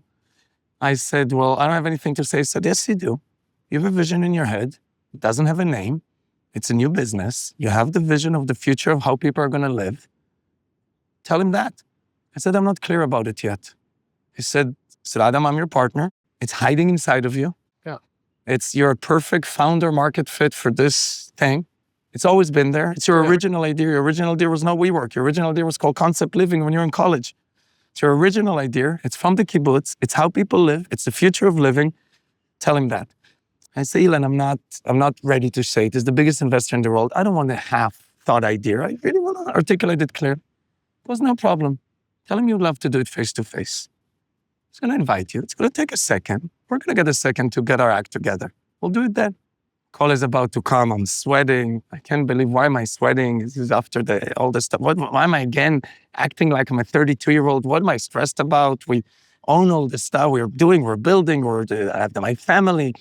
I've learned a lot. I'm in a much better place. I feel happier. How am I stressed again? Like I'm pitching to an investor at age 28. Yeah. At the exact same time that I have that thought, my second feeling is like, wow, I like this. I miss this. This is how it feels to be in the ring. Yeah. I feel alive. I get on the call and very honestly, I say what I say. Yeah. I say, I want to do it face to face. Talk for half an hour about other stuff. I said, it would be my pleasure. A week later, he invites me. We go to Malibu. 4 weeks later, we sit down. And the whole way, It's the first time you're meeting him first time meeting face to face, person. never met before. Didn't know he was that tall. Yeah. He's a tall guy, Very tall. taller than me. Yeah. Him, his head of his crypto fund, Chris Dixon, another tall guy. All of them, first time. We're in Malibu. We walk in and we start talking. It's high level, ta-ta-ta-ta-ta. Everybody sits down and Mark's like starts saying something. So Adam, we're all here. Yeah. We like to hear. Yeah. I say, Mark, I would like to talk about WeWork first and my lessons learned. He goes, you don't need to. I said, I understand. I would really like to. He goes, Adam, let's be clear. We called you here. It's because we know what we think has happened. Assume that we've spoken to most people that have ever worked with you, definitely to an engineer that has ever worked with you, and all of your board members. Let's talk about the What's future next? of living. I say, Mark, I really appreciate it.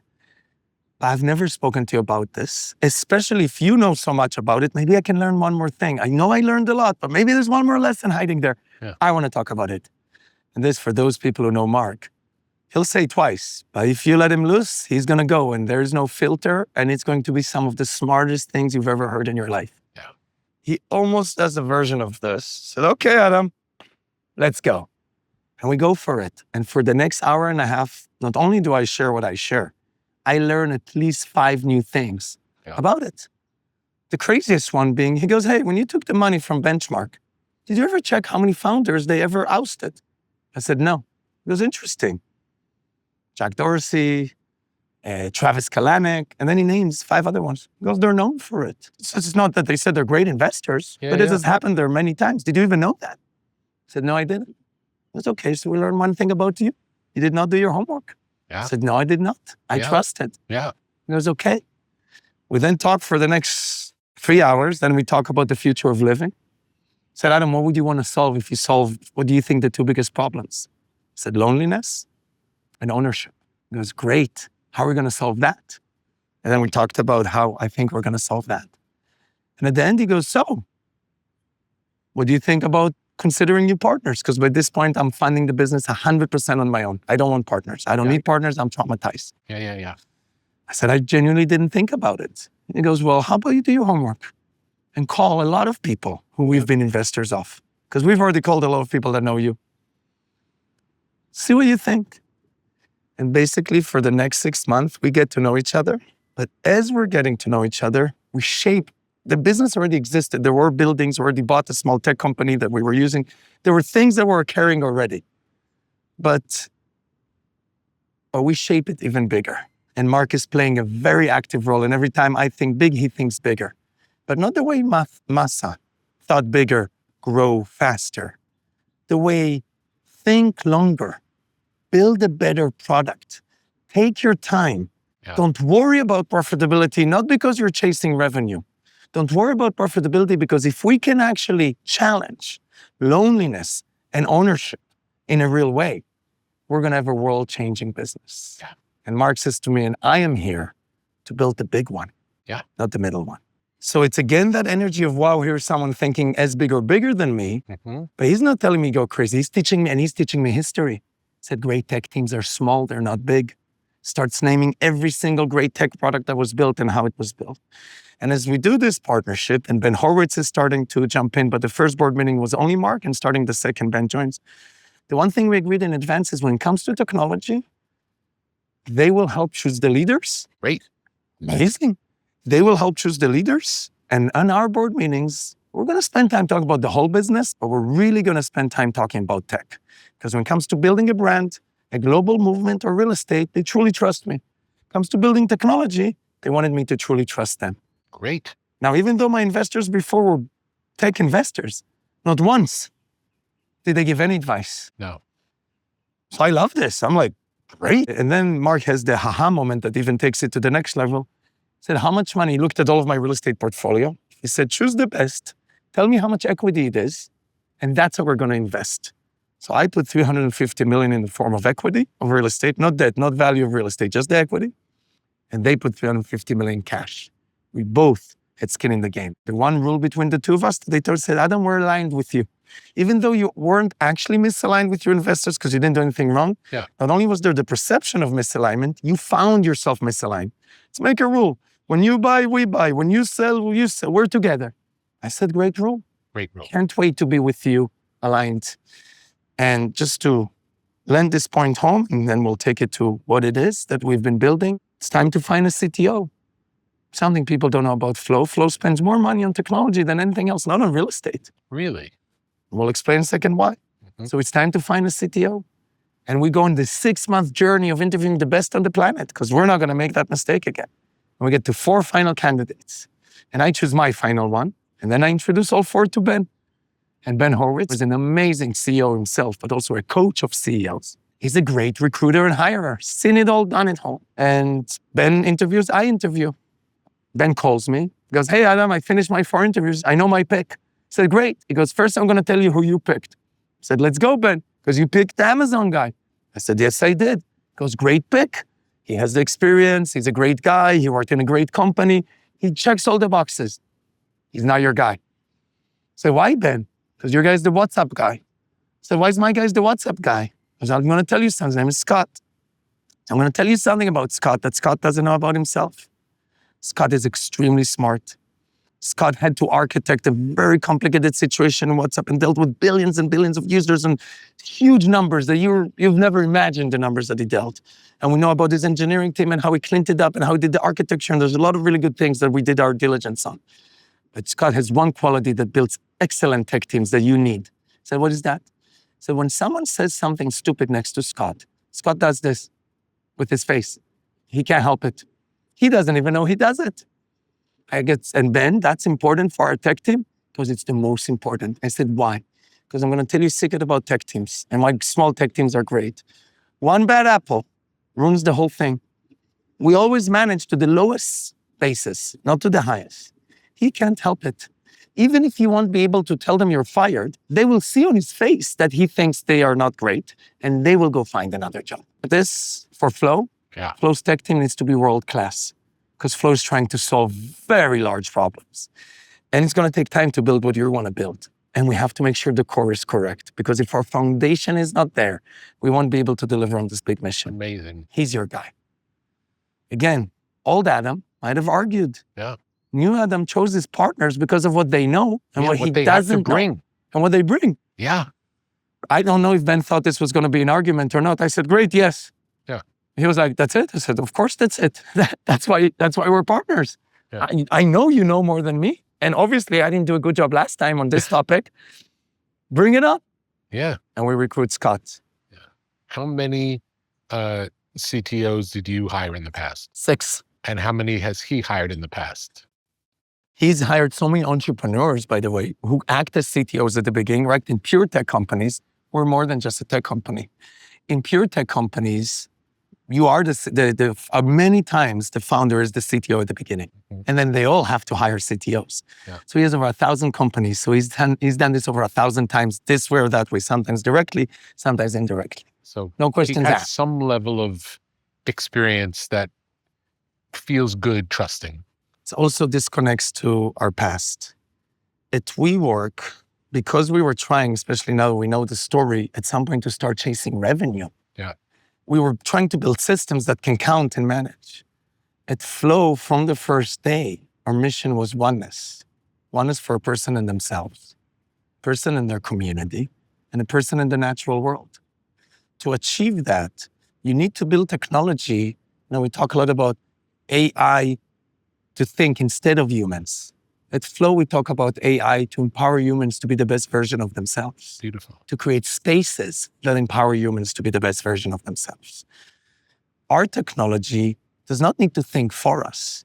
It needs to make everything so smooth and make things work so organically that we can be part of something greater than ourselves. And that's why our CTO is such an important pick. So now he starts, and it's 3 weeks into the job. And he comes and says, hey, Adam, I have good news and bad news. The good news is I have an idea of the architecture that would build what we need to build to deliver on your vision of solving ownership, and solving loneliness, and on creating this energy of oneness or togetherness. The bad news is current real estate technology is built on databases and does not put the resident or the member first. Puts a lot of other things first, but not that. We're going to have to build it from scratch, all of it. Back to the WeWork days, I was told by many CTOs I need to build from scratch. I built all the time from scratch, and I had nothing or very little to show for it. Yeah. So Scott, I'm not sure I'm ready for this adventure, but you're in luck. I have a board meeting next week. I truly trust my partners. If you're ready to walk in and present how you're going to build real estate from scratch, architecture, be my guest. I'm just telling you, this might be a short partnership for the two of us. And I really started to like you. It's only been 3 weeks, but I like the energy. He goes, I'll take my chances. And he goes, that's why I'm here. But he goes, by the way, I'm here to fulfill your vision. He said, I want to explain to you something that I'm going to tell them. Your vision is going to change so many times that if I don't give you an extremely flexible system that's truly rethinking everything, I won't be able to keep up with you. I might at the beginning, but one day you're going to ask for something I can't do. I'm going to preempt it, but it's going to be tough for you because then I'm going to tell you I need a year for you not to bother me. Yeah. And all the little things that other CTOs might have built for you, nice apps and front-facing and all the gimmicks, you're not going to have any gimmicks. But when I'm done with what I'm doing, you're going to have a powerful system that can basically tackle on the future of how we live. It goes into the board meeting, and you should have been there. They go at it for 3 hours. I don't have a lot to say because it's not my field. Yeah. Mark is very strong in architecture. Ben is very strong in use cases and how it's used. And they just go, and after 3 hours, they say, we agree. And then go out to dinner. And they argue between themselves for another 2 hours about it. Wow. It's a big decision. Wow. It's a very big turn. And the guy just started. It's a lot of trust.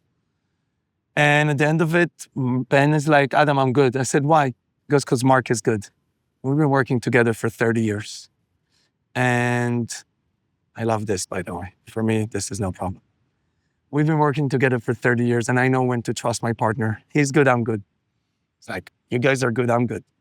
And we start this journey of rethinking how the architecture and I say architecture, I mean the digital architecture, in a way that will allow us to put the resident, the member. Why is digital architecture so important in housing? I don't understand. So without giving away all of our secrets, I'll explain to you how it's built. Think of it as a database that's built data on data on data on data.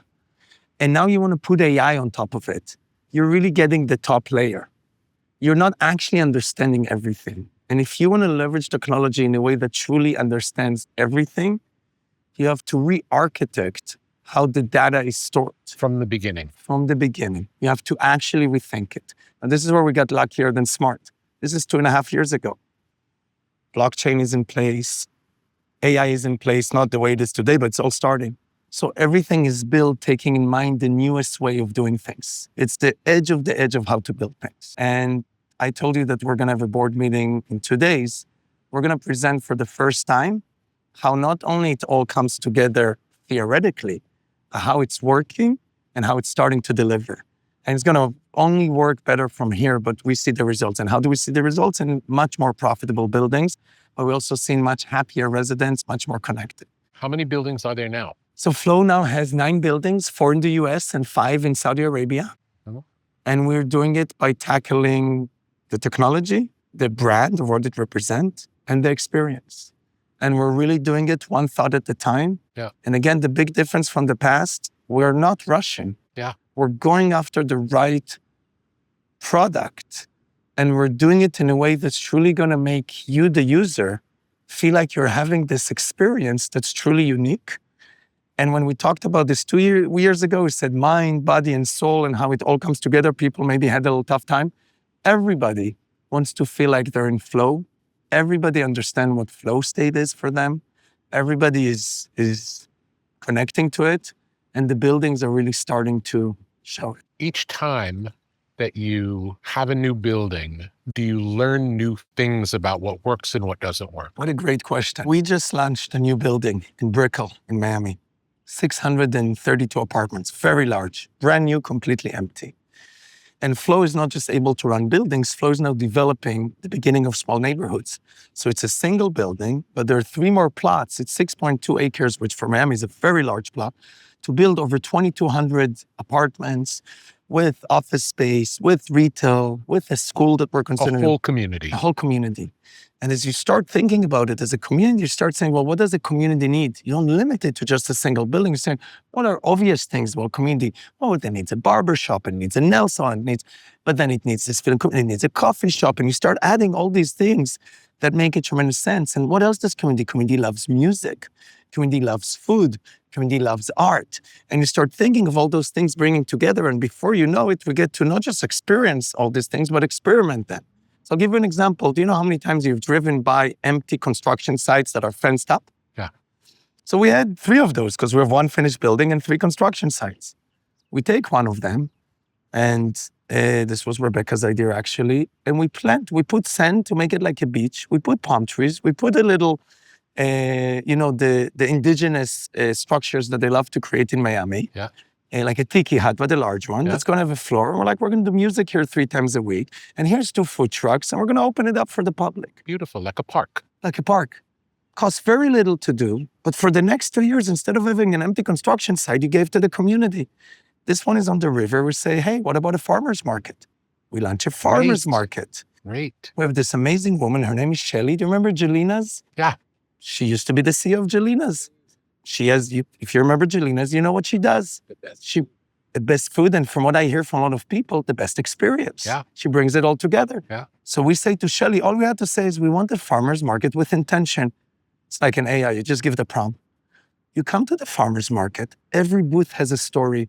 This mother, this daughter, this local, and they're all so inspired. Now people start walking it and they're so inspired. And now you're giving to your local community. But what you're really doing is you're also attracting a lot of people and you're starting to tell the Flow story. And it actually starts and at the beginning, but we can't get a lot of people there because no one's ever heard of this farmer's market. So we throw a yoga class and we launch a runs club and we launch a walking club because some people prefer walking than running. And before you know it, there are over 1,000 people coming. There was one, I didn't see the last one because I was here with you. There was one yesterday. And it's every week. And the more exciting the environment is downstairs, the more it affects the upstairs. Great. And people start coming in. And now all these tours are coming. And because we're leveraging, and then we write a sign on the building, what if it all goes right? And 2 weeks ago, someone goes on their boat on the river and takes a video. What if it all goes right? This is a woman with 13,000 followers. She gets 22.5 million views. She went viral. And she writes, sometimes it only takes 1 sentence to lift you up. Yeah. She must have not been the only person. It was shared over 1.8 million times. It was huge numbers. All it said is, what if it all goes right? But it was on a building. Yeah. Landlords don't usually say things. No. And who do you think, by the way, came up with that sentence? The person who people like to make a villain. Yeah. Of course. Classic Rebekah. Classic. Because it's so, I said, when she comes So to, simple. I said, where do you come up with that sentence? She said, it's you. You think it's always going to come, no matter what happened to you in your life, you found a way to think, what if it all goes right? Yeah. You stand for it. So I put it on the building. She has a way of building brands that is so authentic. Yeah. I am now understanding there's so much depth there. By the way, she does 3 hours a week. The rest is all us. Because we don't need more than that. Yeah. And she doesn't need to give. If she gave us more than that, we couldn't keep up. Yeah. And she's full-time mom.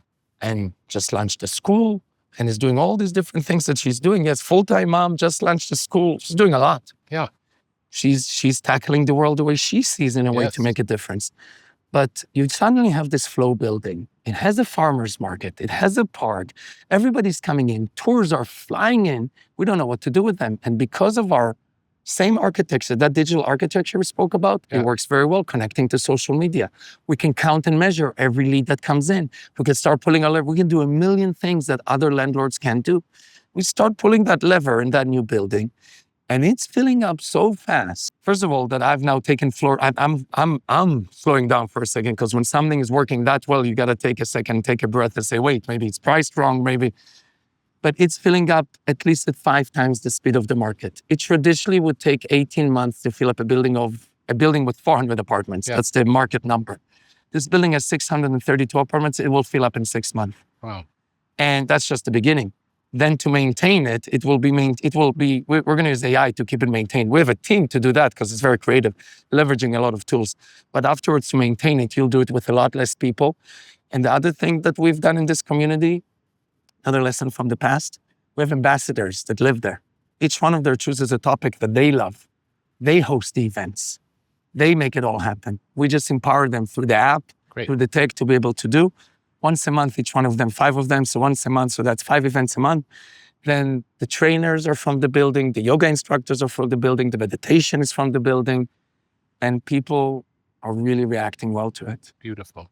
Tell me, since you and Rebekah started your spiritual journey together, how it has grown. Spoke about Shabbat a little bit. When my boys were born, we had an experience with a rabbi that wasn't willing to get paid. He did the bris, and he wouldn't take the money. His name is Rabbi Heller. And he's a very special person. And no matter how much we chased him, he wouldn't take the money. Until I sort of didn't believe. I was like, Rebekah, this guy is just playing a show. I'll force him to take the money. And I go to his house thinking there's some trick up his sleeve or something. And I see a very humble house and a very humble man, an amazing wife and amazing kids. I'm so inspired and impressed that I said to Rebekah, we got to find a different way. He's not going to take the money. It's a no is a no. But let's do something else. And he encourages us to practice more our own practice, starting by the Friday night and this. And then he encourages us to try Shabbat one time. And he asked for it. What are the rules of Shabbat? So the rules of Shabbat, forget the religious rules. Let's do the spiritual rules. The rule is that you take one day a week and you disconnect from 24 hours from the external world, and you connect to the internal world, yourself, your wife, your kids, your close friends. No technology, no cooking, no working. You don't talk about business, no matter what, no talking about business on Shabbat. Best ideas, by the way, for business, come on Shabbat. Don't talk about it, but it's the time. And it's a rule that existed 3,000 years ago, is when it comes from. As relevant as it was then, I think it's never been more relevant than today. And I tell this to people all the time, forget the religious part. Take your phone and put it in the cookie jar, up there, close it, and take 24 hours. And I say, here's what you're gonna experience. Notice how many times for the first 3 hours, you're gonna put your hand in your pocket to grab that phone, which means you're addicted. Yeah. Just notice it. But then make it through the night and go into the next day. And I say, I don't care if you do it on Saturday or Sunday, choose your day. You know, the Pope that passed away, he used to call it Technology Shabbat. He would preach it. Say, Technology Shabbat, Technology Shabbat. And the next day, be disconnected from the phone. Drive, do everything else you want to do. Just don't use your phone. Make your plans in advance so it works. Tell me afterwards if you had a better week. If you had a better week, do it again. Yeah. I recommend to anybody that I meet, try disconnecting from your phone for 24 hours. When it's hard for the first 5 hours, be honest about it. Yeah. You're addicted. You are allowed to read a book. You're encouraged to read a book. Encouraged to read a book. So again, in my practice, you would also pray, you'd pray Friday night, you pray on Saturday. But I'm putting myself on the side for a second, and I'm saying, anybody who tries this, when you disconnect from your phone, you're giving a gift to your kids. You're disconnected. They're disconnected, but you're all much connected to each other, especially for people who work very hard. Yes. Imagine the gift of 24 hours. Before you know it, they're going to be 18. They're going to be out of the house, and you miss this beautiful thing. Beautiful. When we do it, we don't touch anything. Would you say of the different things you've done, that was one of the life-changing decisions? I would say without a doubt that the biggest move that I've made spiritually is keeping Shabbat. On those days, the biggest channeling of ideas for Rebekah and I happen at 8 a.m. Saturday morning. Now remember, we don't write also because we don't this, so we just remember them. But the action happens Saturday morning. And then we also host sometimes, we host a Shabbat where everybody comes together and reads the Torah. We host a Shabbat. So then we're hosting other people and we're bringing them together, and then everybody shares this experience. And we sit in a circle and we talk before the Torah reading about this week's portion. And we share how is it relevant to our everyday life. But sometimes we just take the Saturday off and we don't participate in that. And we're just with our kids and our friends. Beautiful. There's something happening now. I don't know if you know about it, called the quiet revolution. Have you heard this phrase? Tell me about it. Young people are interested in going to church. For years and years and years, the people who went to church were getting older and older, and the amount of people was declining. And something happened in the last few years where young people are interested in going to church. More Bibles are being sold. Something's happening. 100%. It's everywhere you go. By the way, something is happening right now. Kawhi likes this discussion. Yeah. Yes, people are more open. People are ready for it. It's natural. I think more and more people, here's what I really think. Yeah. As technology is going to make us more and more digitally connected, we're going to feel more and more disconnected. The more disconnected that we feel, the more we're going to crave a real connection. A real connection will never come by buying another car or buying another house or owning another material good. A real connection comes from the inside. Yes. A person who has unity from the inside has unity to the outside. Beautiful.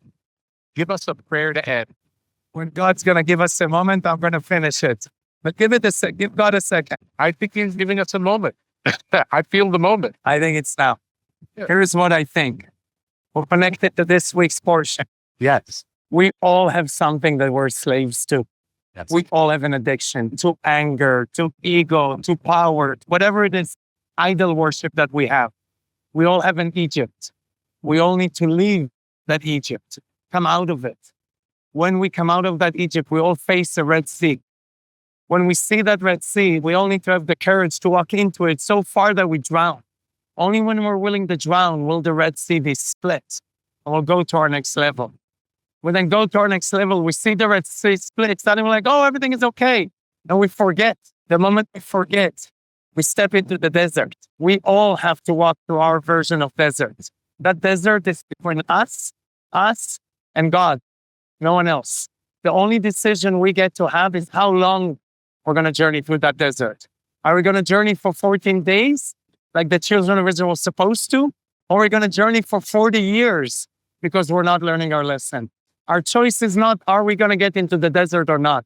It's how long will we be in it? Yes. And once we go out of that desert, we all have our version of the promised land.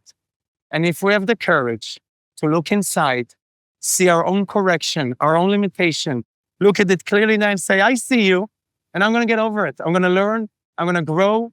I'm going to understand that life is not about falling down. It's about how I'm going to get up. I'm going to fall 1,000 times so I can get up 1,001 times. And in that last time when I get up and I'm actually ready to go to my next level, I'm going to wish for you, for me, and for everybody who are listening, please, may we have the courage to go to our next level because we know that the promised land is waiting right after it. And may we not be afraid when the whole world is saying this or that about us. Who cares? It's about what you think, what your wife thinks, what your kids think, and what the universe thinks. Yes. Amen. Amen. Thank you. Thank you, Hashem. Thank you.